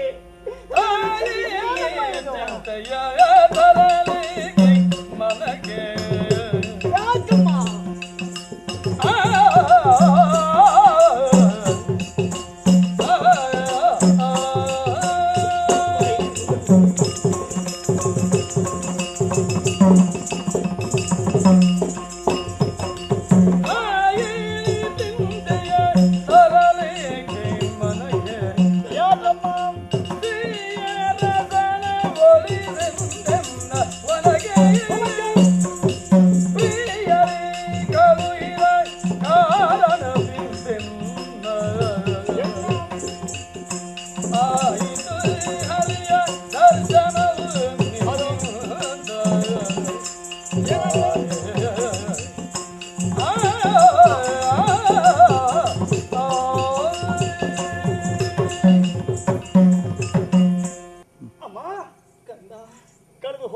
ವಿಷಯಕವಾಗಿ ಎಣಿಸಿ ಎಣಿಸಿ ಮಮ್ಮಲ ಮರುಗುತ್ತಾ ಇದ್ದೀಯಾ? ಹೌದಪ್ಪ. ಯಾಕಮ್ಮ ನೀನು ದುಃಖ ಮಾಡಬೇಕು? ಪಾಪಿಷ್ಟಿಯಪ್ಪ ನಾನು. ಯಾವ ಕಾರಣಕ್ಕೂ ನೀನು ತಪ್ಪಿತಸ್ಥೇ ಅಲ್ಲ. ಶ್ರೀಹರಿಯನ್ನು ಕಾಣುವಂತಹ ಯೋಗ ಭಾಗ್ಯ ನನ್ನ ಪಾಲಿಗೆ ಇವತ್ತು ಸಿದ್ಧಿಸಿದ್ರೆ ದಾರಿದೀಪವಾಗಿ ತೋರಿಸಿಕೊಟ್ಟವಳು ನೀನು ತಾಯಿ. ನನ್ನ ಗರ್ಭದಲ್ಲಿ ಹುಟ್ಟಿ ಬರಬೇಕು ಅಂತಿದ್ರೆ ಶ್ರೀಹರಿಯನ್ನು ತಪಸ್ಸಿನ ಮೂಲಕವಾಗಿ ಮೆಚ್ಚಿಸಬೇಕು ಮಗನೇ ಅಂತ ನನಗೆ ಬೆಳಕಾಗಿ ದಾರಿ ತೋರಿಸಿದ ಪುಣ್ಯಾತ್ಮ ನೀನು. ಆದ್ದರಿಂದಲಾಗಿ ಇಷ್ಟು ಕಠಿಣ ವ್ರತವನ್ನು ಮಾಡಿ ಆದರೂ ದೇವರನ್ನು ಸಾಕ್ಷಾತ್ಕರಿಸಿಕೊಳ್ಳುವುದಕ್ಕೆ ನನಗೆ ಸಾಧ್ಯವಾಯಿತು ಎನ್ನುವಾಗ ನಿನ್ನನ್ನು ಆಕ್ಷೇಪಿಸುವುದಕ್ಕೆ, ನನ್ನನ್ನು ದೂಷಿಸುವುದಕ್ಕೆ ನಾನಷ್ಟರ ತಾಯಿ. ಇಂತಹ ಭಾಗ್ಯವಂತೆ. ಇಂತಹ ದೃಷ್ಟಿಯನ್ನೂ ಕೂಡ ಅದು ಎಷ್ಟು ಎತ್ತರಕ್ಕೆ ಏರಿಸಿಬಿಟ್ಟೆ ಕದ್ದ ನೀನು. ಇಲ್ಲ, ಆ ವಿಷಯಕವಾಗಿ ತಾವು ದುಃಖ ಮಾಡಬಾರದು. ಅಪ್ಪ ನೋಡಿರಾ, ಸುರಜಿ, ನೀವು ಯಾರು ಅದಕ್ಕಾಗಿ ದುಃಖಿಸುವುದು ಬೇಡ. ಮುಂದೆ ಏನು ಎನ್ನುವುದನ್ನು ವಿವೇಕಿಗಳಾದಂತಹ ನಾವು ಅರಿತುಕೊಳ್ಳಬೇಕು. ಪ್ರಾಪ್ತ ವಯಸ್ಕನಾದಂತಹ ನನ್ನ ಮಗನಿಗೆ ಪಟ್ಟಾಭಿಷೇಕ, ಅದರ ಜೊತೆಯಲ್ಲಿ ವಿವಾಹ ಮಹೋತ್ಸವ, ಇವನಿಗೆ ಸಿಗಬೇಕಾದ ಮಗನಾದಂತಹ ಉತ್ತಮ ಯುವರಾಜ. ಸಂತೋಷ ಸ್ವಾಮಿ. ಎಲ್ಲರೂ ಆ ಸಂಭ್ರಮದಲ್ಲಿ ಪಾಲ್ಗೊಳ್ಳೋಣ, ಅದನ್ನು ಮುಂದುವರಿಸುವುದಕ್ಕೆ ಸಿದ್ಧರಾಗೋಣ. ಸರಿ, ಸರಿ.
ವಾಸನಾತ್ ವಾಸುದೇವಸ್ಯ ವಾಸಿದಂತೆ ಜಗತ್ರಯಂ ಸರ್ವಭೂತ ನಿವಾಸೋಸಿ ವಾಸುದೇವ ನಮೋಸ್ತುತಿ.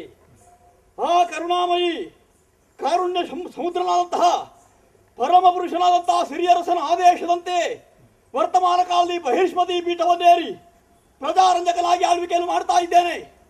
ಶ್ರೀಹರಿಯ ಪ್ರತ್ಯಕ್ಷನಂತಹ ಕಾಲದಲ್ಲಿ ಅವನ ಪದತಲದಲ್ಲಿ ಬಿದ್ದು ಬೇಡಿದ್ದೆ ನಾನು. ಸ್ವಾಮಿ, ನನಗೆ ಯಾವುದೇ ಬೇಡ, ಐಹಿಕ ಭೋಗಗಳಿಗೆ ಅನುಸಾರವಾದಂತಹ ಈ ಪ್ರಪಂಚದಲ್ಲಿ ಬಾಳಿ ಬದುಕಿ ಯಶಸ್ಸನ್ನು ಸಾಧಿಸಬೇಕೆಂಬಂತಹ ಉದ್ದೇಶ ನನಗಿಲ್ಲ ಸ್ವಾಮಿ. ಅದು ಶಾಶ್ವತವಾದಂತಹ ಮುಕ್ತಿ ಪದವನ್ನು ಅನುಗ್ರಹಿಸಿತು ಎಂಬ ಹಾಗೆ ಬೇಡಿದಂತಹ ಕಾಲದಲ್ಲಿ ಅವನೇ ಆದೇಶವನ್ನು ಕೊಡಿಸಿದ್ದಾನೆ. ಈಗಲೇ ನಿವೃತ್ತಿವಾದವನ್ನು ಪಡಿಸಬೇಕಾದವಲ್ಲ ನೀನು. ದುರ್ಲಭವಾದಂತಹ ಮಾನುಷ್ಯ ಜನ್ಮ ನಿನಗೆ ಒದಗಿದೆ. ಅದಕ್ಕೆ ಅನುಸಾರವಾಗಿ ಪ್ರವೃತ್ತನಾಗು. ಕ್ಷತ್ರಿಯನಾಗಿ ಹುಟ್ಟಿಕೊಂಡಂತಹ ನೀನು ಧರಾನ್ಮನಾಗಿ ಮರೆ 36,000 ವರ್ಷಗಳ ಕಾಲ ರಾಜ್ಯಭಾರವನ್ನು ಮಾಡು. ಕಟ್ಟ ಕಡೆಯಲ್ಲಿ ನಿನ್ನನ್ನು ಭರಿಸಿಕೊಳ್ಳದಕ್ಕಾಗಿ ವಿಷ್ಣು ದೂತರನ್ನೇ ನಾನೇ ಕಳುಹೋನಿದ್ದೇನೆ ಎಂಬ ಹಾಗೆ ಹರಿಯ ಆದೇಶ ನಮಗೆ. ಆ ಪರಮ ಪುರುಷನ ಆದೇಶದಂತೆ ಅದೋ ತಂದೆಯಾದಂತಹ ಉತ್ತಾನಪಾದ ಮಹಾರಾಜರು ವಾನಪ್ರಸ್ಥಾಶ್ರಮವನ್ನು ಕೈಗೊಳ್ಳುವಂತಹ ಕಾಲದಲ್ಲಿ ನನ್ನನ್ನು ಈ ಪೀಠದಲ್ಲಿ ಕುಳ್ಳಿರಿಸಿ ಹೇಳಬೇಕಾದಂತಹ ನೀತಿಯುಕ್ತವಾದಂತಹ ಮಾತುಗಳನ್ನು ಆಡಿ ವಾನಪ್ರಸ್ಥಾಶ್ರಮವನ್ನು ಕೈಗೊಂಡವರಿದ್ದಾರೆ. ಅವರ ನೀತಿಯುಕ್ತವಾದಂತಹ ಮಾತುಗಳನ್ನು ಯಾವತ್ತೂ ಕೇಳಿಸಿಕೊಳ್ಳುತ್ತಾ ನೆನಪಿಸಿಕೊಳ್ಳುತ್ತಾ ಆಳ್ವಿಕೆಯನ್ನು ಮಾಡುತ್ತಾ ಇದ್ರೆ ಪ್ರಜೆಗಳನ್ನು ಹಾಡಿ ಹೋಗಲಿಕ್ಕೆ ತೊಡಗಿದ್ದಾರೆ. ಧ್ರುವ ಮಹಾರಾಜರಂತಹ ಆಳ್ವಿಕೆಯಲ್ಲಿ ನಾವೆಲ್ಲರೂ ಸಮೃದ್ಧವಾದಂತಹ ಜೀವನವನ್ನು ಸಾಗಿಸುತ್ತಾ ಇದ್ದೇವೆ ಎಂಬ ಹಾಗೆ ಇದಕ್ಕಿಂತ ಮಿಗಿಲಾದಂತಹ ಪ್ರಶಸ್ತಿ ದೊರೆಯಾದವನಿಗೆ ಬೇರೇನು ಬೇಕು? ಓಲಗವನ್ನು ಕೊಟ್ಟವನಿದ್ದೇನೆ. ಪ್ರಜೆಗಳ ಯೋಗಕ್ಷೇಮವನ್ನು ವಿಚಾರಿಸಬೇಕಾಗಿರುವಂತಹ ಸಂದರ್ಭವಿದು. ಯಾರಂತೆ ಏನಂತೆ ಕೇಳೋಣ.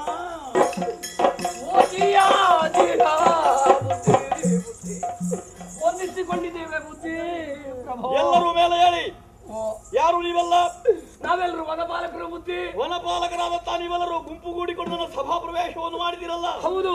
ಏನು ಉದ್ದೇಶ? ಯಾಕಾಗಿ ಬಂದಿದ್ದೀರಿ? ನಮ್ಮ ಕಷ್ಟ ಹೇಳಿಕೊಳ್ಳುವುದಕ್ಕಾಗಿ ಬಂದಿದ್ದೇವೆ ಪ್ರಭು.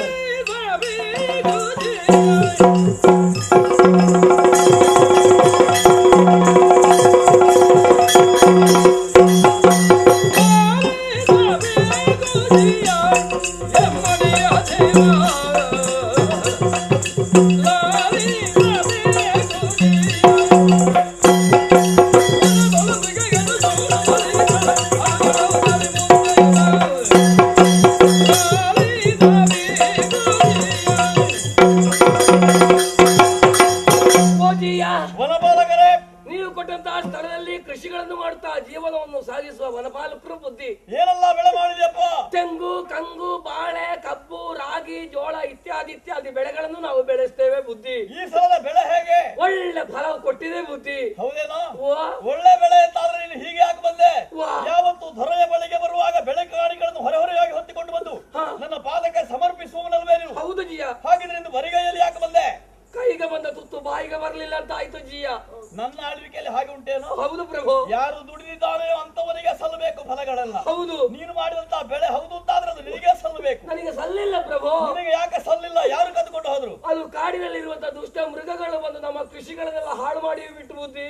ಮೃಗಗಳನ್ನು ಓಡಿಸುವಂತಹ ಸಾಮರ್ಥ್ಯವಿಲ್ವೇನೋ ನಿನಗೆ? ಇದೆ ಪ್ರಭು. ನಾವು ಎಷ್ಟು ಪ್ರಯತ್ನಿಸಿದ್ರು ಕೂಡ ಆ ಕಾಡ ಮೃಗಗಳನ್ನು ಓಡಿಸುವುದಕ್ಕೆ ನಮ್ಮಿಂದ ಸಾಧ್ಯವಾಗಲಿಲ್ಲ. ಬಹಳ ಮೃಗಗಳು ಬರ್ತವೆ, ಬೇರೆ ಬೇರೆ ಜಾತಿಯ ಮೃಗಗಳು ಬರ್ತವೆ ಬುದ್ಧಿ. ಬಂದು ನಾವು ಬೆಳೆಸಿದಂತಹ ಬಾಳೆ ತೋಟವನ್ನು, ಕಬ್ಬಿನ ತೋಟವನ್ನು ಎಲ್ಲ ಪುಡಿ ಮಾಡಿ ಹಾಕಿ ಒಟ್ಟು ನಮಗೆ ಜೀವನ ಸಾಗಿಸುವುದಕ್ಕೆ ಬಹಳ ಕಷ್ಟವಾಗಿದೆ. ಅದಕ್ಕಾಗಿ ನಾವೊಂದು ತೀರ್ಮಾನ ಮಾಡಿದ್ದೇವೆ ಬುದ್ಧಿ.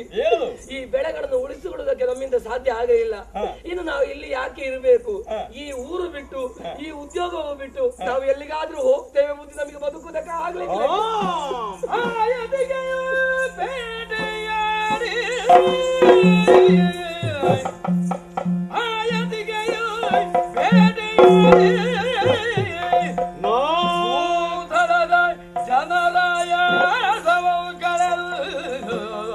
ನಿಮಗೆ ಬಂದಿರುವ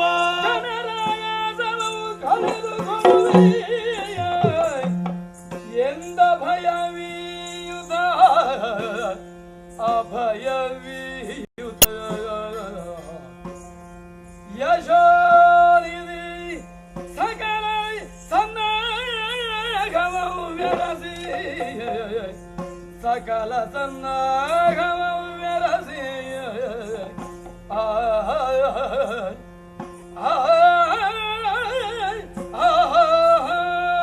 ವನಪಾಲಕರೇ, ಪ್ರಭು. ಕಾಡಮೃಗದ ಭೀತಿಯಿಂದ ಕಂಗೆಟ್ಟಿರ ನೀವೆಲ್ಲರೂ. ಹೌದು ಜಿಯ. ನಿಮಗೆ ಬಂದಂತಹ ಸಂಕಷ್ಟವನ್ನು ಪರಿಹರಿಸುವುದಕ್ಕಾಗಿ ಇರುವವನು ನಾನು. ಓ ಧರಾನ್ಮನಾದವನು ಕಾಲಕಾಲಕ್ಕೆ ಸರಿಯಾಗಿ ಮೃಗಬೇಟೆಯನ್ನು ಆಡಬೇಕು. ಬೇಟೆ ಆಡಲಿಲ್ಲ ಅಂತ ಆದ್ರೆ ಏನಾಗುತ್ತದೆ? ಓ ಹಿಂಸ್ರ ಪಶುಗಳು ಅಧಿಕವಾಗಿ ಆ. ಕಾಡು ಬಿಟ್ಟು ನಾಡಿಗೆ ಬರುವುದಕ್ಕೆ ಸಾಧ್ಯವಿದೆ. ಹೌದು. ನಾಗರಿಕವಾದಂತಹ ಜೀವನಕ್ಕೆ ಕಷ್ಟ. ಆ. ನಾನು ಬೇಟೆ ಆಡದೆ ಕೆಲವು ಕಾಲವಾಗಿ ಹೋಯ್ತಲ್ವೇ, ಆ. ಇದೀಗ ಅಲ್ಲಿವರೆಗೆ ಬಂದಿದೆ. ಹೌದು. ನಾಳೆ ಮೃಗಗಳು ನಾಡನ್ನು ಪ್ರವೇಶ ಮಾಡಿ ಅವು ಆ. ಅಲ್ಲಿಯವರೆಗೂ ಅವಕಾಶವನ್ನು ಮಾಡಿಕೊಡಲೇಬಾರದು. ಓ ಯಾರು ಯೋಚನೆ ಮಾಡಬೇಡಿ. ಆ. ಆದಂತಹ ನಷ್ಟಕ್ಕೆ ಬೇಕಾದಂತಹ ಪರಿಹಾರವನ್ನು ಕೊಡೋಣ. ಓ ಜೊತೆಗೆ ಮೃಗಬೇಟೆಯು ಅನಿವಾರ್ಯವಾಗಿದೆ. ಆ. ಬೇಕಾದಂತಹ ಸಿದ್ಧತೆಗಳೊಂದಿಗೆ ಆ. ವನ ಪ್ರವೇಶ ಮಾಡಿ ಮೃಗಬೇಟೆಯಾಡುವವನಿದ್ದೇನೆ. ಸಿದ್ಧತೆಗಾಗಿ ಸ್ವಲ್ಪ ಹೊತ್ತು ಕಾಯೋಣ. ಆಗಲೇ ಪ್ರಭು.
ಉತ್ತಮ.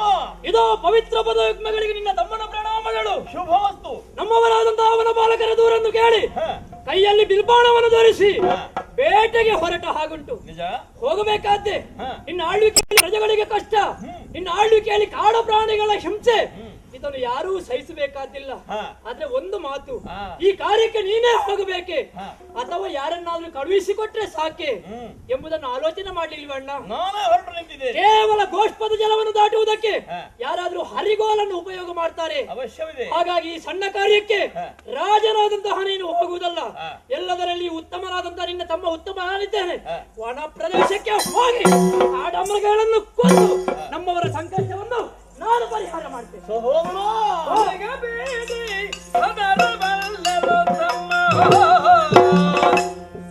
ನಾನು ಹೋಗುವೇನು.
ಸಹೋದರ ಉತ್ತಮ.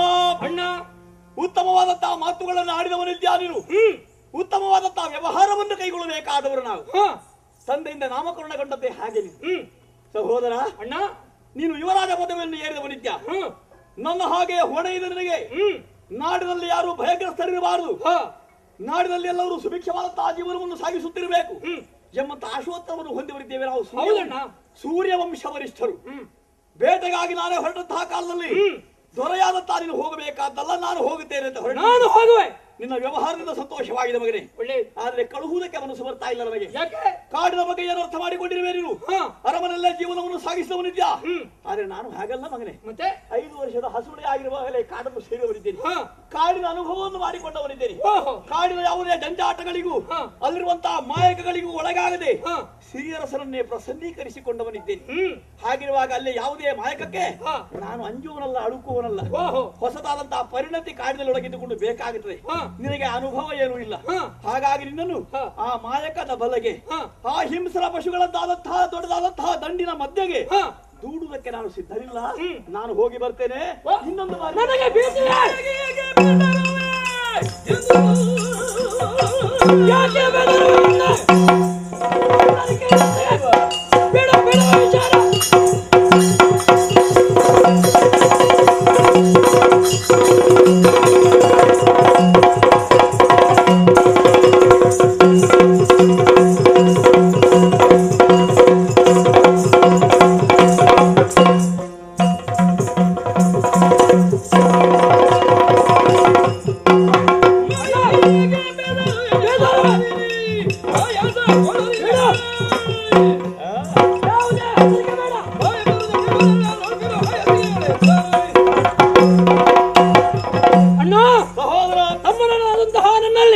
ಅತುಳವಾದ ಪ್ರೀತಿಯನ್ನು ಇಟ್ಟವನೇನು. ಹಾಗಾಗಿ ಕಾಡಿಗೆ ಹೋದಂತಹ ಸಂದರ್ಭದಲ್ಲಿ ಏನಾದ್ರೂ ಅಪಾಯ ಒದಗಿತು ಅನ್ನುವ ಕಾರಣಕ್ಕಾಗಿ ಈ ರೀತಿಯಾದಂತಹ ತಡೆ ಹೆದರಬೇಕಾದಿಲ್ಲ. ಗುರುಮಠವನ್ನು ಸೇರಿ ಶಸ್ತ್ರವಿದ್ಯೆ, ಅಸ್ತ್ರವಿದ್ಯೆ, ಶಾಸ್ತ್ರವಿದ್ಯೆ ಎಲ್ಲವನ್ನು ಅರ್ಥ ಮಾಡಿಕೊಂಡವ ನಾನು. ಕ್ಷತ್ರಿಯರ ದಾರ್ಯತೆ ಚಾಪಹಾನಾರ್ಥ ಶಬ್ದವೇ ಭವೇದಿತಿ. ಕ್ಷತ್ರಿಯರ ಕೈಯಲ್ಲಿ ಬಿಲ್ಬಾಣ ಇರುವುದು ಯಾಕೆ? ಆರ್ತರನ್ನುವ ಶಬ್ದವೇ ಇಲ್ಲದೆ ಹೋಗ್ಲಿ. ಹಾಗಾಗಿ ಆರ್ತರಾದಂತಹ ವನಪಾಲಕರ ದುಗುಣವನ್ನು ಹೋಗಲಾಡಿಸಬೇಕಾದದ್ದು ಕ್ಷತ್ರಿಯರಾಗಿ ನಮಗೆ ಕರ್ತವ್ಯ. ಧ್ರುವನ ತಮ್ಮ ನಾನು. ಕಾಡಿನಲ್ಲಿ ಎಂತಹ ಅಪಾಯವೇ ಒದಗಲಿ ಅದಕ್ಕೆಲ್ಲ ಹೆದರುವವ ನಾನಲ್ಲ. ವನಪಾಲಕರಾದಂತಹ ಅವರ ದುಗುಣವನ್ನು ಹೋಗಲಾಡಿಸುವುದಕ್ಕಾಗಿ ಹೊರಟಿದ್ದೇನೆ. ನನ್ನ ಉತ್ಸಾಹಕ್ಕೆ ತಣ್ಣೀರೆರಚದೆ ಕಳುಹಿಸಿಕೊಡನ್ನ. ಎಷ್ಟೇ ತಡೆದ್ರು ನೀನು ಅರಮನೆಯ ಒಳಗೆ ಉಳಿಯುವವನಲ್ಲ. ಯಾಕಂದ್ರೆ ಕ್ಷಾತ್ರ ರಕ್ತ ನಿಲ್ಲುವಂತದ್ದು. ತಂದೆಯವರು ವಾನಪ್ರಸ್ಥಾಶ್ರಮವನ್ನು ಸೇರಿಕೊಳ್ಳುವಂತಹ ಕಾಲದಲ್ಲಿ ನಿನ್ನ ಸರ್ವ ಹೊಣೆಯನ್ನು ನನ್ನ ಹೆಗಲಿಗೆ ಒಪ್ಪಿಸಿ ಹೋಗಿದ್ದಾರೆ. ಹಾಗಾಗಿ 2 ನೀತಿಯುಕ್ತವಾದಂತಹ ಮಾತುಗಳನ್ನು ಆಡಿದೆ. ಬೇಟೆಯಾಡೋದಕ್ಕೆ ಸಾಧ್ಯ ಇಲ್ಲ ಅಂತಲ್ಲ, ಏನೋ ಪ್ರೀತಿ ತಡೆಯಿತಷ್ಟೇ. ಆಗಲಪ್ಪ, ನಾನು ಕಲಿತ ವಿದ್ಯೆಗೆ ಒಂದು ಸೋರಿಸುವುದಕ್ಕೆ ಸರಿಯಾದ ರಂಗ ನಿರ್ಮಾಣ ಅಂತ ಭಾವಿಸ್ತೇನೆ. ನಮ್ಮ ಮಕ್ಕಳ ಆಗಿರುವಂತಹ ಪ್ರಜೆಗಳ ಕಷ್ಟವನ್ನು ನಿವಾರಿಸು. ನಿನಗೆ ಶುಭವೇ ಒದಗಿ ಬರಲಿ. ಹೋಗಯ್ಯ. ಕಾಡಿನ ಸರ್ವ ಪರಿಚಯವನ್ನು ಮಾಡಿಕೊಡೋದಕ್ಕೆ ವನಪಾಲಕರಿದ್ದಾರೆ. ಹೋಗು, ಬೇಟೆಯಾಡಿ ಬಾ. ಹೋಗು ವನಪಾಲಕರೇ, ಅಣ್ಣನಿಂದ ಆಶೀರ್ವಾದವನ್ನು ಅನುಜ್ಞೆಯನ್ನು ಬರೆದಿದ್ದೇವೆ. ಹೌದು, ಬೇಟೆಯಾಡಿ ನನಗೆ ಅಭ್ಯಾಸ ಇಲ್ಲ. ನೀನು ಪರಿಣತಿಯನ್ನು ಹೊಂದಿದವ. ಹೌದು, ಎಲ್ಲ ಸಿದ್ಧತೆಯಾಗಿದೆ. ಹೋಗೋಣ ಬೇಟೆ.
ಇದ್ದಾರೆ.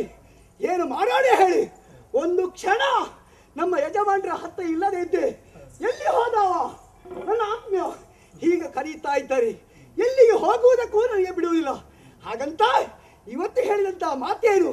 ಸ್ವಾಮಿ, ಭೂಲೋಕಕ್ಕೆ ಹೋಗಬೇಕು, ಅಪ್ಪಣೆ ಕೊಡ್ತೀರಾ ಅಂತ ಕೇಳಿದಕ್ಕೆ ಯಾವುದಕ್ಕೆ ಅಂತ ಕೇಳಿದ್ರು. ಮೃಗಬೇಟೆ ಆಡಬೇಕು, ಈ ಆಸೆ ಆಗುತ್ತಾ ಉಂಟು, ನೀವು ಅಪ್ಪಣೆ ಕೊಟ್ಟರೆ ನಾನು ಹೋಗ್ತೇನೆ ಅಂತ ಹೇಳಿದ.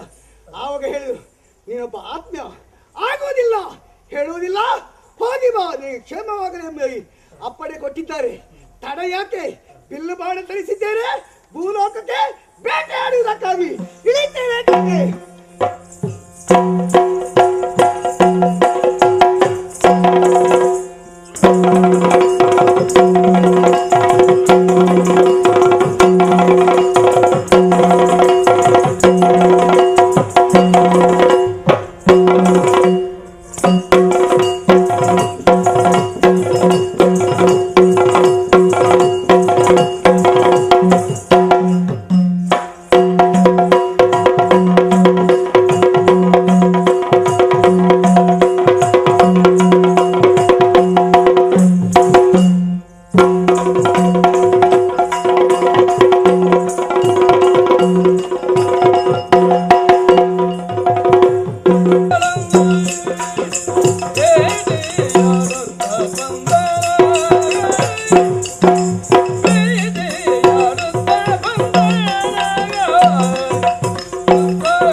ಎಲ್ಲವೋ ಪರಿಚಿತನೇ, ಕಾಡಿನಲ್ಲಿ ಮೃಗಬೇಟೆಯಾಡಿ ಕಂಡ ಕಾಡು ಪ್ರಾಣಿಗಳನ್ನು ಕೊಲ್ಲುತ್ತಾ ಮುಂದುವರಿದಾಗ ಹರಿಣವೊಂದು ಕಂಡಿತು. ಅದಕ್ಕೆ ಬಾಣ ಪ್ರಯೋಗ ಮಾಡಿ ಅದನ್ನು ಕೊಂದಂತಹ ಸಂದರ್ಭದಲ್ಲಿ ನೀನೇ ಕೊಂದವನ್ನುವಂತಹ ಅಹಂಕಾರದಿಂದ ಅದನ್ನು ಕೊಡುವನ್ನುವಂತಹ ಆ ರೀತಿಯಾದಂತಹ ದರ್ಪದಿಂದ ನನ್ನಲ್ಲಿ ಕೇಳಬೇಕು ಅಂತಾದ್ರೆ ನೀನು ಕೊಂದದ್ದಲ್ಲ, ಕೊಂದವ ನಾನು. ಹರಿಣದ ವಿಷಯವನ್ನು ಬಿಟ್ಟು ನಡೆಯ.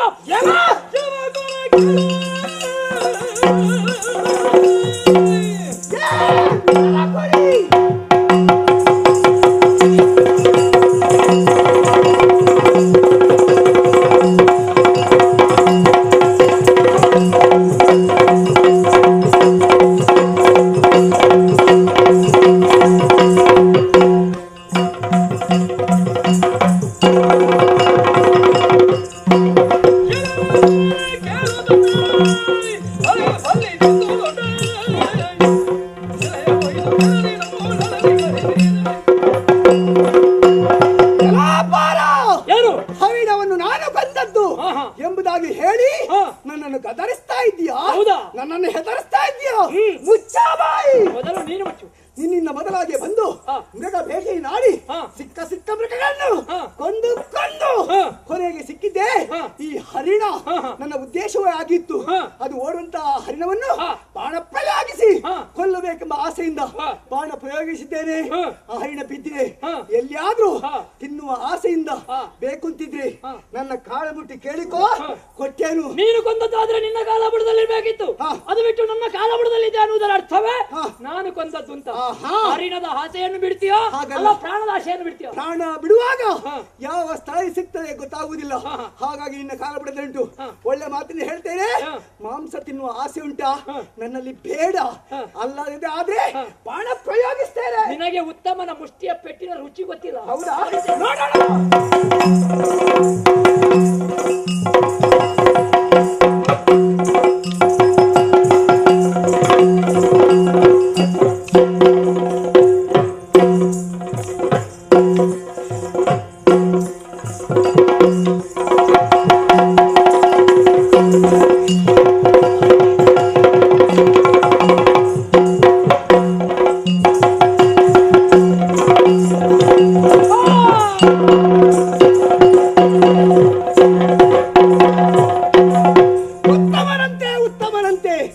ನನ್ನ ಕೈಯಿಂದ ಒಂದೇ ಒಂದು ಬಾಣ ಪ್ರಯೋಗದಿಂದ ಸತ್ತೇ ಹೋಗಿದ್ದಾನೆ.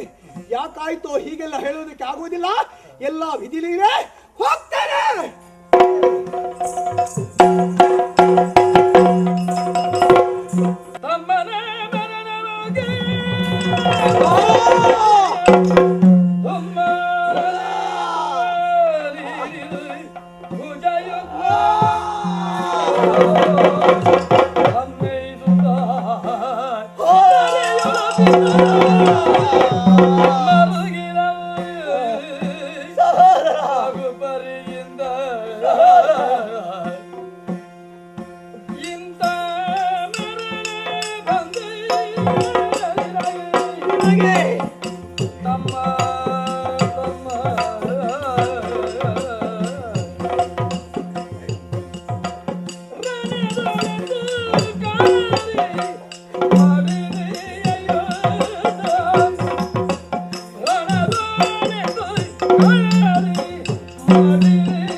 ಉತ್ತಮ, ನನ್ನನ್ನು ಬಿಟ್ಟು ಹೊರಟು ಹೋದೆ ಆ ಸಹೋದರ.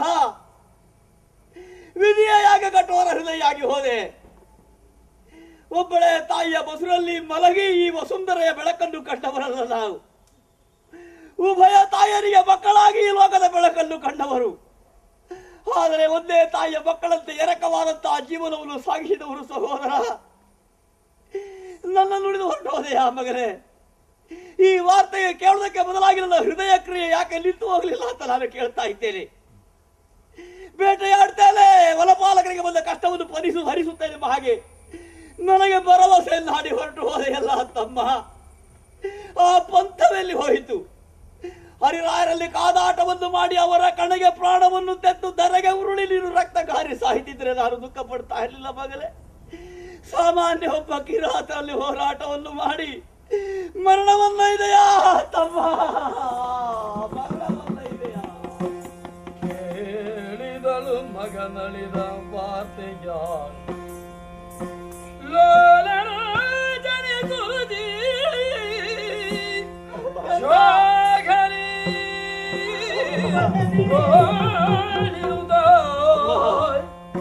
ಚಿಕ್ಕಮ್ಮ ಬಂದಳು ಬಸಿರವ ಸೇವತಲಿ ಎಲ್ಲಿಗೆ ಇದೆಯೋ ಚಿನ್ನ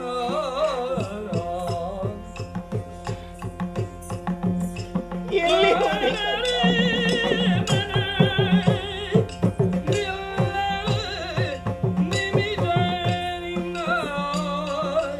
ಇಲ್ಲಪ್ಪ.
ಹೇಳು ಮಗನೇ. ಚಿಕ್ಕಮ್ಮ, ನಾನು ಕೇಳಿದಂತಹ ವಾರ್ತೆ ಸತ್ಯವಾದದೇನೋ ಕಂದ? ಹೌದಮ್ಮ. ಶಿವನೇ ಶಿವನೇ, ಸುಳ್ಳಾಗಲಿ ಸುಳ್ಳಾಗಲಿ ಎಂದು ಅದೆಷ್ಟು ಬಾರಿ ನಾನು ನಿನ್ನನ್ನು ಬೇಡಿಕೊಂಡಿದ್ದೆ. ವಿಧಿ ಎನ್ನಬೇಕಮ್ಮ. ಆದ್ರೆ ಈ ಹೊತ್ತಿನಲ್ಲಿ ನನ್ನ ಮಗನನ್ನು ನಾನು ಕಳೆದುಕೊಂಡು ಬಿಟ್ಟಿನೆ ಕಂದ. ಯಾವ ತಂದೆ ತಾಯಂದಿರಿಗೂ ಇಂತಹ ದುಸ್ಥಿತಿ ಬರಬಾರದಪ್ಪ, ಬರಬಾರದು. ಮಕ್ಕಳ ಹೆಗಲ ಮೇಲೆ ತಂದೆ ತಾಯಂದಿರ ಹೆಣ ಹೋಗಬೇಕು. ಆದ್ರೆ ಈ ಹೊತ್ತಿನಲ್ಲಿ ಮಗನ ಹೆಣವನ್ನೇ ನೋಡುವಂತಹ ದುಸ್ಥಿತಿ ನನ್ನ ಪಾಲಿಗೆ ಒದಗಿ ಬಂತೆ. ಯಾಕಪ್ಪ ಯಾಕಪ್ಪ ನನ್ನ ಮಗ ಕಟುಹೃದಯಿಯಾಗಿ ಬಿಟ್ಟ? ಹೆತ್ತ ತಾಯಿಯೊಬ್ಬಳಿದ್ದಾಳೆ ಅನ್ನುವುದನ್ನು ಮರೆತು ಹೀಗೆ ಹೊರಟೇ ಹೋಗುವುದಕ್ಕೆ ಅವನಿಗೆ ಮನಸ್ಸಾದ್ರೂ ಹೇಗೆ ಬಂತು? ಅಲ್ಲ, ಅವನಿಗೆ ಈ ಸ್ಥಿತಿಯನ್ನು ತಂದು ಕೊಡುವುದಕ್ಕೆ ಆ ದೇವರಿಗೆ ಹೇಗಪ್ಪ ಮನಸ್ಸು ಬಂತು? ಕಂದ, ಮಗನನ್ನು ಕಳೆದುಕೊಂಡಂತಹ ನಾನು ಹಾಗಪ್ಪ ಬದುಕಿರ್ಲಿ, ಆ ದುಃಖವನ್ನು ಹಾಗಪ್ಪ ಸಹಿಸಿಕೊಳ್ಳಿ.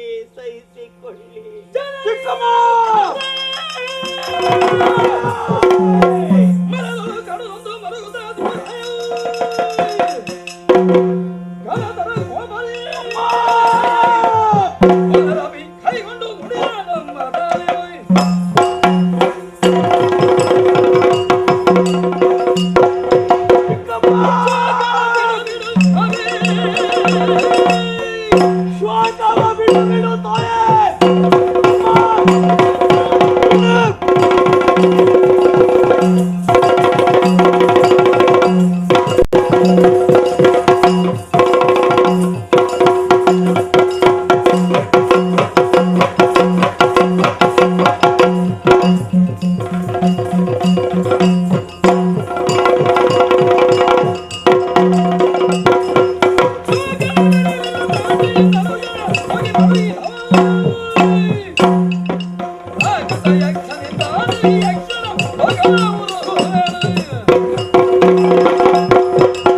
ಅಮ್ಮ,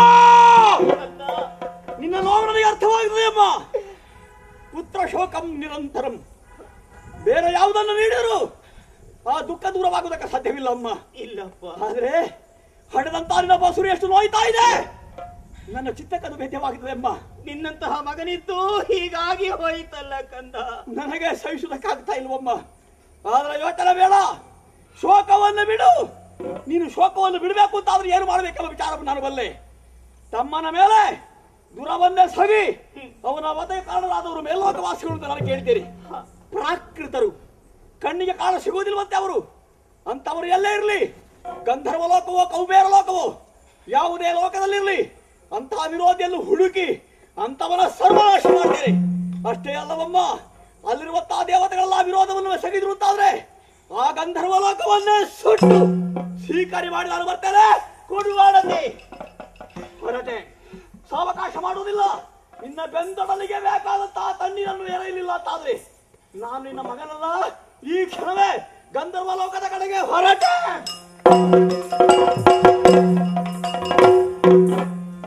ಅಡವಿಯೊಳ್ಳನು ಘನ ಅರಸೊತ್ತ ಕಾಮಿನಿ ಎಲ್ಲಿನ ಅಡವಿಯೊಳ್ ಅನುಘನ ಅರಸೊತ್ತ ಕಾಮಿನಿ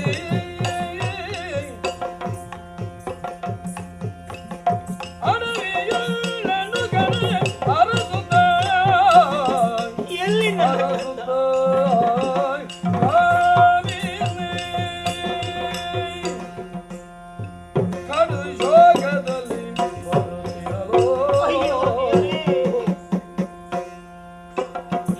ಎಲ್ಲಿ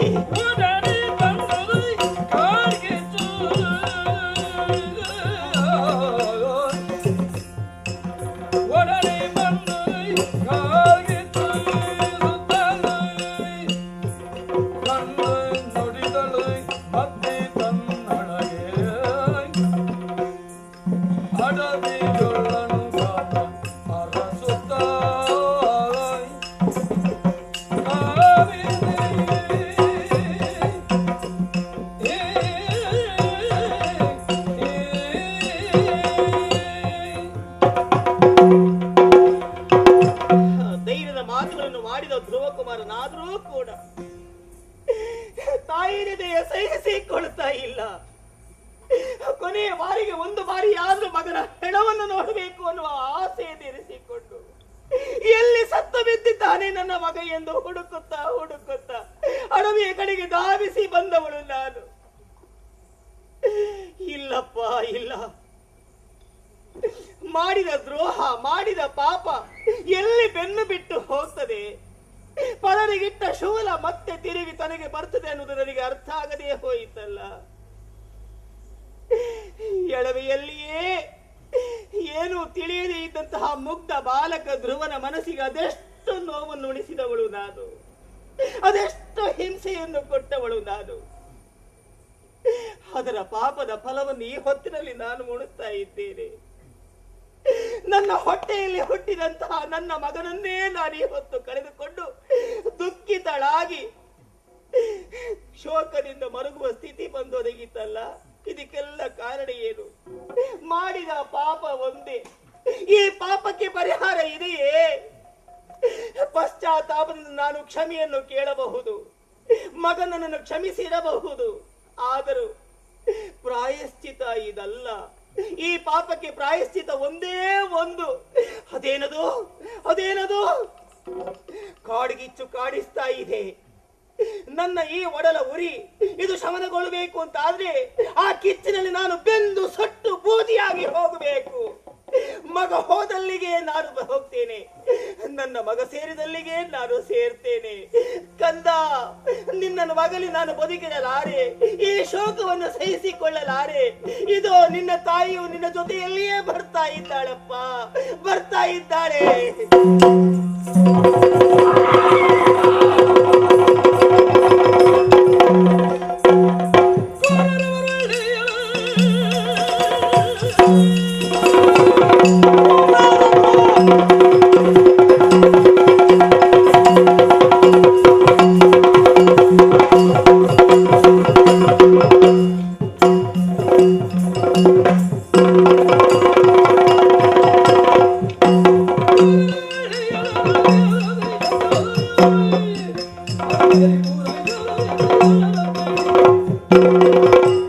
ಪ್ರಾಣಾಯಾಮದ ಮೂಲಕವಾಗಿ ದೇಹವನ್ನು ಹತ್ತಿಗೆತ್ತಲು ಹಗುರಗೊಳಿಸಿದ್ದೇನೆ.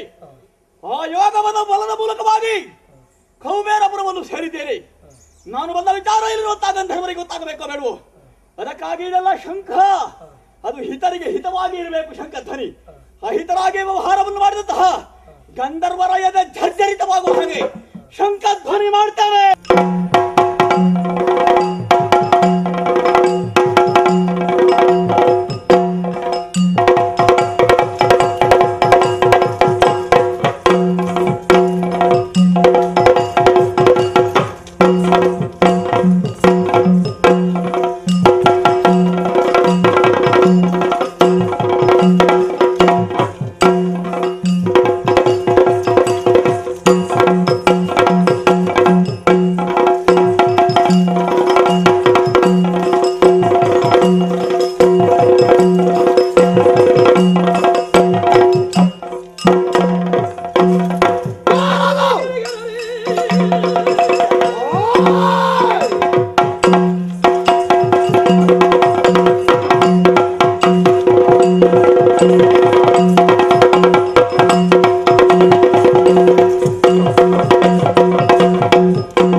ಶಂಖನಾದವನ್ನು ಕೇಳಿದ ತಕ್ಷಣ ಗಂಧರ್ವರ ಪ್ರತಿಯೊಬ್ಬ ಯಕ್ಷರು ಹೆದರಿ ಮಾಡುವುದಕ್ಕೆ ಪ್ರಾರಂಭಿಸಿದರಲ್ಲ, ಇದರ ಸೂಕ್ಷ್ಮ ಎಂದು ಗ್ರಹಿಸಿದಾಗೆ ಅರ್ಥವಾಯಿತು. ನಮ್ಮವರಾದಂತಹ ಸುಷಾಣ ಭೂಲೋಕಕ್ಕೆ ಬೇಟೆಗೆ ಹೋಗಿ ಉತ್ತಮನಿಂದ ಸತ್ತಿದ್ದಾನೆ. ಅವನನ್ನು ಧ್ರುವನಂತೆ ಧ್ರುವನಾರ್ಪಣ ಗಂಧರ್ವಲೋಕವನ್ನು ಸುಡುವಂತಹ ಉದ್ದೇಶದಲ್ಲಿ ಈತ ಮೇಲೆ ಏರಿ ಬಂದಿದ್ದಾನೆ. ಈ ಮನುಷ್ಯರಿಗೆಲ್ಲ ಇಷ್ಟು ಅಹಂಕಾರ ಬಂದ್ರೆ ಇಲ್ಲಿ ಅಧಿಕಾರಿಯಾಗಿ ನಾನು ಕುಬೇರ ಸುಮ್ಮನೆ ಇರೋದು. ಇವರಿಗೆ ಸದ್ಯ ಮದ್ದಾರ ಇದ್ದೇನೆ, ನಮ್ಮ ಯಕ್ಷರಾಕ್ಷರಿದ್ದಾರೆ. ಬಾಯ್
ಮೊದಲಾಗಿ ಬಂದಿದ್ದುಕೊಳ್ಳುತ್ತಾ ಇದ್ದಾನೆ.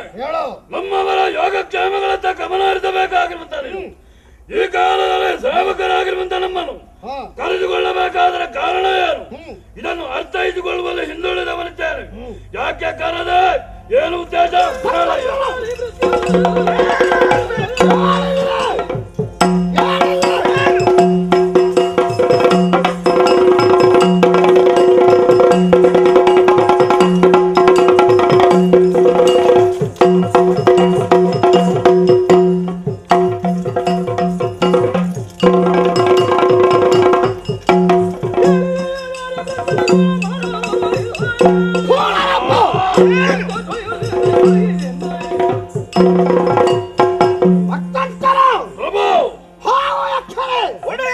ವಿಚಿತ್ರವಾದ ಘಟನೆ ನಡೀತಾ ಇದೆ. ಏನು? ಭೂಲೋಕದ ಹುಟ್ಟಿದ ಸಾಮಾನ್ಯ ಮನುಷ್ಯರೊಬ್ಬ ಗಂಧರ್ವ ಲೋಕವರ ಸುಡುತ್ತೇನೆ ಒಂದು ಅಹಂಕಾರದಲ್ಲಿ ಶಂಕರದಯ್ಯನು ಮಾಡಿದನಂತೆ. ಮನುಷ್ಯರೆಲ್ಲ ಇಷ್ಟು ಅಹಂಕಾರಗಳಾದ್ರೆ ನಾವು ಸುಮ್ಮನೆ ಇರುವುದಕ್ಕಾಗುತ್ತೆ? ಮೇಲೋಕವರ ಯೋಗ್ಯತೆ ಯಾರು ಎಂಬವರು ಬಡ ಮನುಷ್ಯರಿಗೆ ನಾವು ತೋರಿಸಬೇಕು. ಮೇಲೆ ಏರಿದಂತವರನ್ನು ಕೆಳಗೆ ಇಳಿಸುವುದಕ್ಕಾಗಿ ನಿಮ್ಮನ್ನು ಕಳಿಸಿದ್ದೇನೆ. ಏನ್ ಮಾಡ್ತೇವೆ?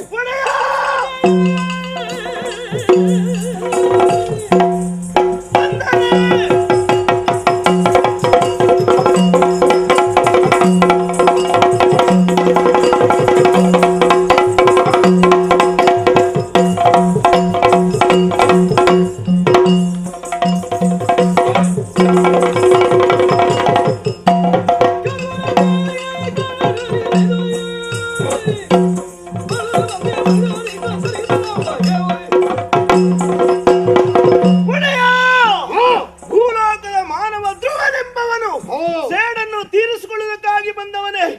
ಎಷ್ಟಾದ್ರೂ ಅವನನ್ನು ಬಿಡುವುದಿಲ್ಲ. ಅವನನ್ನು ಬಡಿದಾಡಿಸಿ ನಾನು ಬರ್ತೇನೆ. ಹಿಂದಿನಿಂದ ನಾನು ಬರ್ತೇನೆ.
ಪುಣ್ಯಲೋಕವನ್ನು ಸುಡುವ ಕಾಯಕದಲ್ಲಿ ಮುಂದುವರಿದೆ.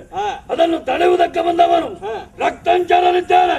ಮರ್ಯಾದೆಯಾಗಿ ನಿನ್ನ ಲೋಕವನ್ನು ಸೇರುವೆಯ ಪ್ರಾಣ ಕಳೆದುಕೊಳ್ಳುವೆ.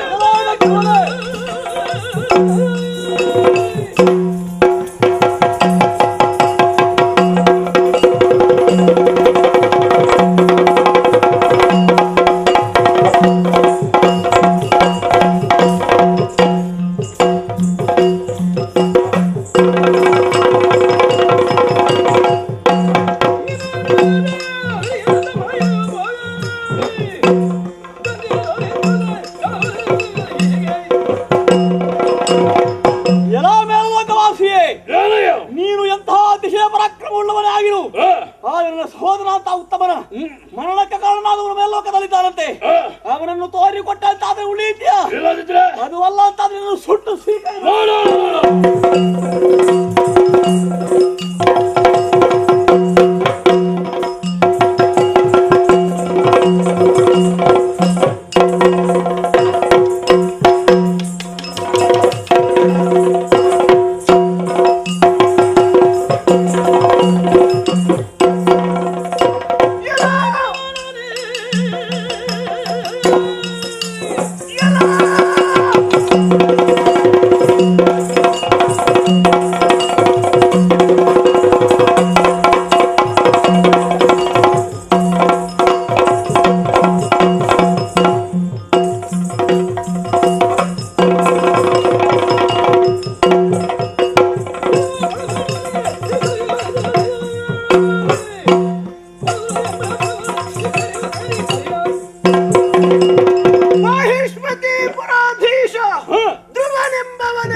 ಈ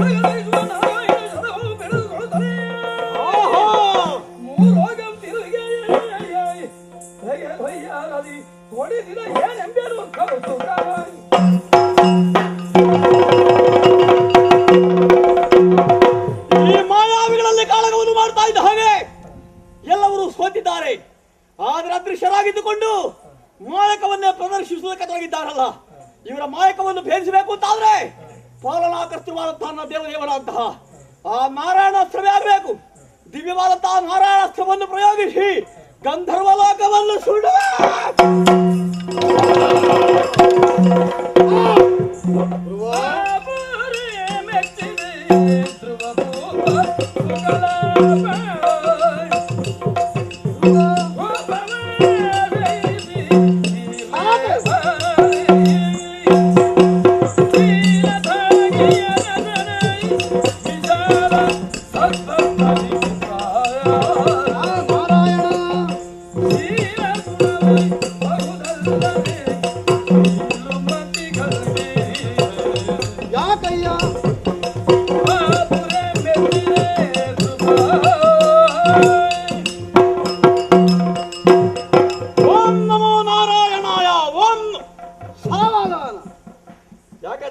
ಅರಸ ಧ್ರುವ, ಏನಯ್ಯ ನೀನಿಂದು ಚಕ್ರವರ್ತಿಯಪ್ಪ.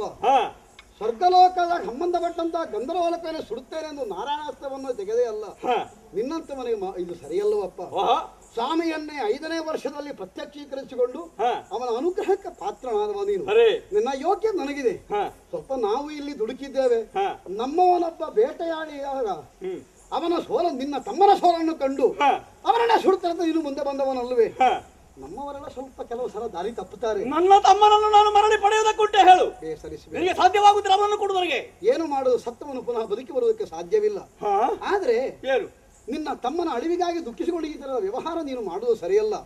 ನಾರಾಯಣ ಸ್ವಾಮಿಯ ಭಕ್ತನಾದಂತಹ ನೀನು ಲೋಕದಲ್ಲಿ ಖ್ಯಾತಿಯನ್ನು ಪಡೆದವನು ನಾರಾಯಣಾಸ್ತವನೇ ಸ್ವರ್ಗವನ್ನು ಸುಡುತ್ತೇನೆ ಎಂದು ಹೇಳುವುದು ಇದು ಸಮಂಜಸವಾದ ಕೆಲಸವಲ್ಲ.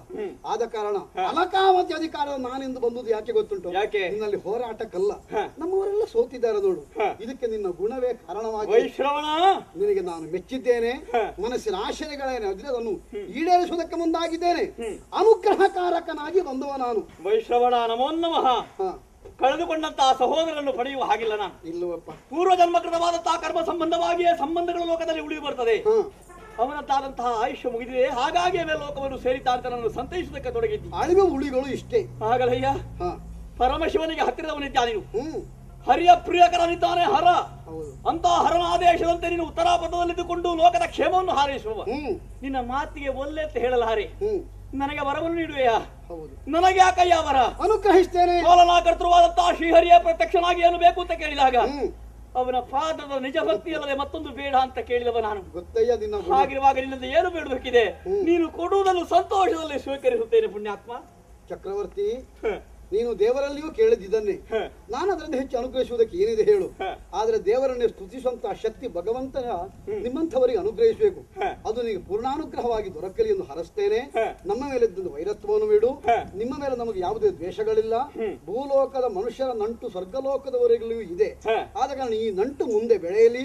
ಸ್ವಾಮಿ ಹೇಳಿದಂತಹ ಆ 1000 ವರ್ಷಗಳ ಅಧಿಕಾರದ ವ್ಯಾಪ್ತಿ ಇದೆ ತಾನೆ, ಅದನ್ನು ಭೂಲೋಕದಲ್ಲಿ ಹೋಗಿ ನೀನು ಆಳ್ವಿಕೆ ಮಾಡಬೇಕು. ಆದರೆ ಒಂದು ನಾರಾಯಣ ಮಂತ್ರವನ್ನು ಈ ಬಾಳಕ್ಕೆ ಆವಾಹಿಸಿದ್ದೇನೆ. ಒಳ್ಳೆಯದು. ಅದನ್ನು ಪುನಃ ಉಪಸಂಹರಿಸಿದ್ದೇನೆ. ನಿನ್ನ ಬತ್ತಳಿಗೆಯನ್ನು ಸೇರಿಸಿದ್ದೇನೆ. ಊರಿಗೆ ಹೋಗು. ನಿಮ್ಮೆಲ್ಲರ ಅನುಗ್ರಹವಿರಲಿ. ಸುಖವಾಗಿ ಬಾಳು. ಬಹಿಷ್ಮತಿಯನ್ನು ಸೇರಿಕೊಳ್ತೇನೆ.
ಹೆಸರನ್ನು ಪಡೆದು ವೈಕುಂಠದ ದಿವ್ಯಧಾಮದಲ್ಲಿ ಶ್ರೀಹರಿಯ ಪಾರ್ಶ್ವದರಾಗಿ ಮೆರೆಯುವವರು ಭಗವಂತನನ್ನು ಸೇರಿಕೊಳ್ಳುವುದಕ್ಕೆ ಸಕಲ ಯೋಗಗಳಲ್ಲಿ ಭಕ್ತಿ ಯೋಗವೂ ಒಂದು. ಬರ್ಹಿಷ್ಮತಿಯ ರಸನಾದಂತಹ ಧ್ರುವ 5 ವರ್ಷ ಪ್ರಾಯದಲ್ಲಿ ಭಗವಂತನನ್ನು ಕಂಡ ಅಂತ ಅವನ ಸದ್ಧರ್ಮ ರೀತಿಯ ಆಳ್ವಿಕೆ, ಆತನ ಭಕ್ತಿ ಪಂಥ, ವ್ಯಾವಹಾರಿಕವಾದಂತಹ ದೃಷ್ಟಿ, ಎಲ್ಲದರ ಕಾರಣದಿಂದ ಆತನಿಗೆ ದಿವ್ಯಲೋಕ ಪ್ರಾಪ್ತವಾಗಿದೆ. ಆದ್ದರಿಂದಲೇ ದಿವ್ಯ ವಿಮಾನವನ್ನು ಕಳುಹಿಕೊಟ್ಟಿದ್ದಾರೆ ಶ್ರೀಹರಿ. ಈ ದಿವ್ಯ ವಿಮಾನದ ಮೂಲಕವಾಗಿ ಆತನನ್ನು ವೈಕುಂಠದೆಡೆಗೆ ಕರೆದೊಯ್ಯುವಂತಹ ಕಾರ್ಯಕ್ಕಾಗಿ ಹೊರಟವರು ತಡ ಮಾಡುವುದಲ್ಲ.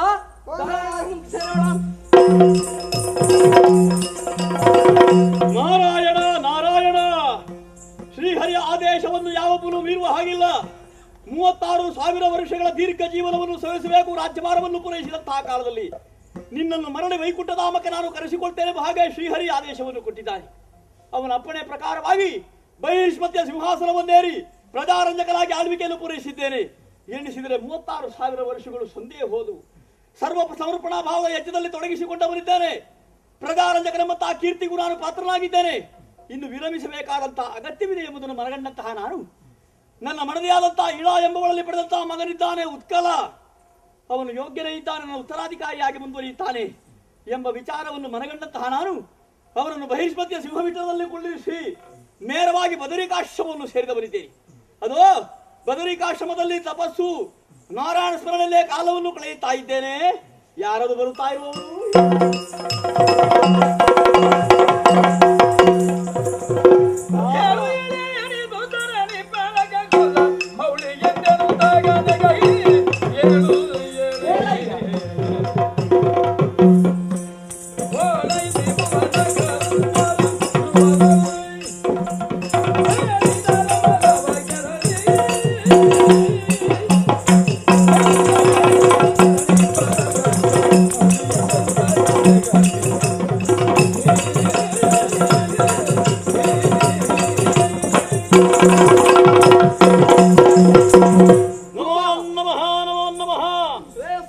ವೈಕುಂಠವಾಸಿಯಾದಂತಹ ನಾರಾಯಣನ ಹಾಗೆ ನೀವಿಬ್ಬರು ಕಾಣ್ತಾ ಇದ್ದೀರಿ.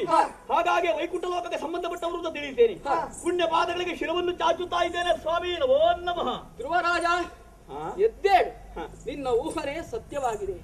ನಾವು ವೈಕುಂಠದಿಂದಲೇ ಬಂದವರು. ಹೌದೇ? ನಂದ ಸುನಂದರೆಂಬುದಾಗಿ ನನ್ನ ಹೆಸರು. ಯಾಕಾಗಿ ಬಂದಿರೋ? ಪಾರ್ಶ್ವದರಾದಂತಹ ಶ್ರೀಹರಿಯ ಪರಮ ಸೇವಕರಾದಂತಹ ನಾವು ಅವನ ಸಂಕಲ್ಪದಂತೆ ಇಲ್ಲಿಗೆ ಬಂದಿದ್ದೇವೆ. ದಿವ್ಯ ಬೆಳಕನ್ನು ಬೀರುತ್ತಿರುವಂತಹ ವಿಮಾನವೊಂದು ಕಾಣ್ತಾ ಇದೆಯಲ್ಲ, ಶ್ರೀಹರಿಯೇ ನಮ್ಮನ್ನು ಕಳುಹಿಕೊಟ್ಟಿದ್ದಾನೆ.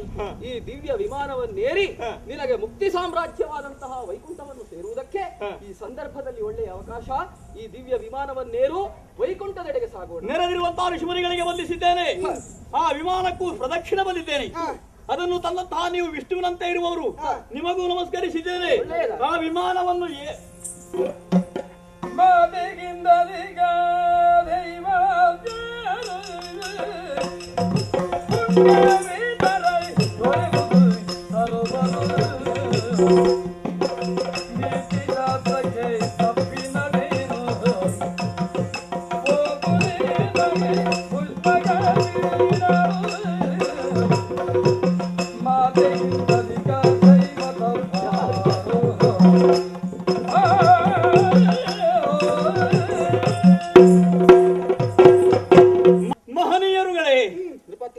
ಶ್ರೀಹರಿಯ ಕೊಡುಗೆಯನ್ನು ತಿರಸ್ಕರಿಸುವಂತಹ ಎದೆಗಾರಿಕೆಯನ್ನು ಧ್ರುವ ಮಹಾರಾಜ ಯಾವತ್ತೂ ತೋರುವವನಲ್ಲ.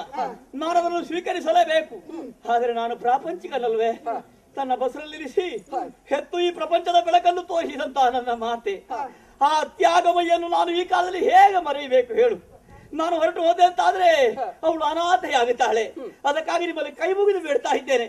ಆ ವಿಮಾನದಲ್ಲಿ ನನ್ನನ್ನು ಕೊಂಡು ಹೋಗುತ್ತಿರುವಾಗ ನನ್ನ ತಾಯಿಯನ್ನು ಜೊತೆ ಸೇರಿಸಿಕೊಂಡು ಹೋಗಬೇಕು ಅಂತ ನನ್ನ ಪ್ರಾರ್ಥನೆ. ಶ್ರೀಹರಿಯೇ ಹೇಳಿದ್ದಾನೆ ನಿನ್ನನ್ನು ಮಾತ್ರ ಕರೆ ತರುವುದಕ್ಕೆ. ಅಯ್ಯೋ, ಯಾವ ಸೌಭಾಗ್ಯವೇ ಸಿಕ್ಕಲಿ, ಎಂತಹ ಸಮೃದ್ಧಿಯೇ ಒದಗಿ ಬರಲಿ, ನನ್ನ ತಾಯಿಗಿಲ್ಲದಂತಹ ಸಂತೋಷ ಸೌಭಾಗ್ಯ ಸಮೃದ್ಧಿ ನನಗೆ ಬೇಡವಯ್ಯ. ಅವಳನ್ನು ಉಳಿದು ನಾನು ವೈಕುಂಠ ಲೋಕಕ್ಕಾದ್ರೂ ಬರಲಾರೆವಯ್ಯ. ಭೂಪತಿ, ದುಃಖಿಸಬೇಡ. ನಿನ್ನ ಆಶಯ ಈಡೇರ್ತದೆ. ಅದೋ ಅಲ್ಲಿ ನೋಡಿದೆಯಾ ದಿವ್ಯ ವಿಮಾನ? ಹೀಗೆ ಇರುವಂತಹ ದಿವ್ಯ ವಿಮಾನದಲ್ಲಿ ತಾಯಿ ಕುಳಿತು ಅದೋ ಗಗನಪಥದಲ್ಲಿ ಮೇಲೆ ಮೇಲೆ ಮೇಲೆ ಏರುತ್ತಿರುವುದು. ಎಲ್ಲಿಗೆ ಅವಳು ಸಾಗುತ್ತಿರುವುದು? ವೈಕುಂಠಧಾಮದೆಡೆಗೆ. ನನಗಿಂತ ಬದಲಾಗಿ ಸಾಗುತ್ತಾ ಇದ್ದಾಳೆ. ಇದು ವಿಮಾನವನ್ನೇರಿದೆ. ಸಾಗೋಣ.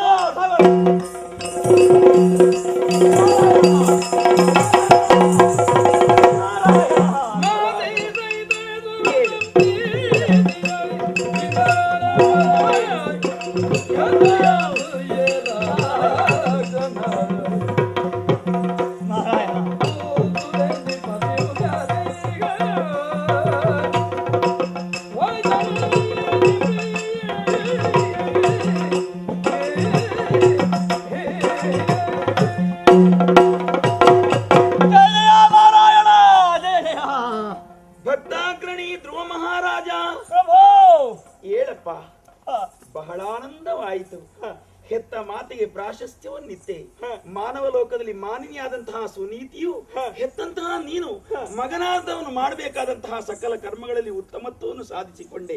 ಅದಕ್ಕಾಗಿ ಹೇಳುದು ಹೆತ್ತ ತಾಯಿ ಮತ್ತೆ ಹೊತ್ತ ಭೂಮಿ ಅದು ಸ್ವರ್ಗಕ್ಕಿಂತಲೂ ಹೆಚ್ಚಿನದ್ದು ಅಂತ ನೀನು ತೋರಿಕೊಟ್ಟವ. ಶ್ರೀಹರಿಯ ನಾಮಸ್ಮರಣೆಯ ಮೂಲಕವಾಗಿ ಈ ಪ್ರಪಂಚದಲ್ಲಿ ಕಾಣುವುದೆಲ್ಲ ಅಸತ್ಯ, ಕಾಣದೇ ಇದ್ದಂತಹ ಅಗೋಚರವಾದಂತಹ ಶಕ್ತಿಯನ್ನು ಕರುಣಿಸುವನೇ ಪರಮಾತ್ಮ.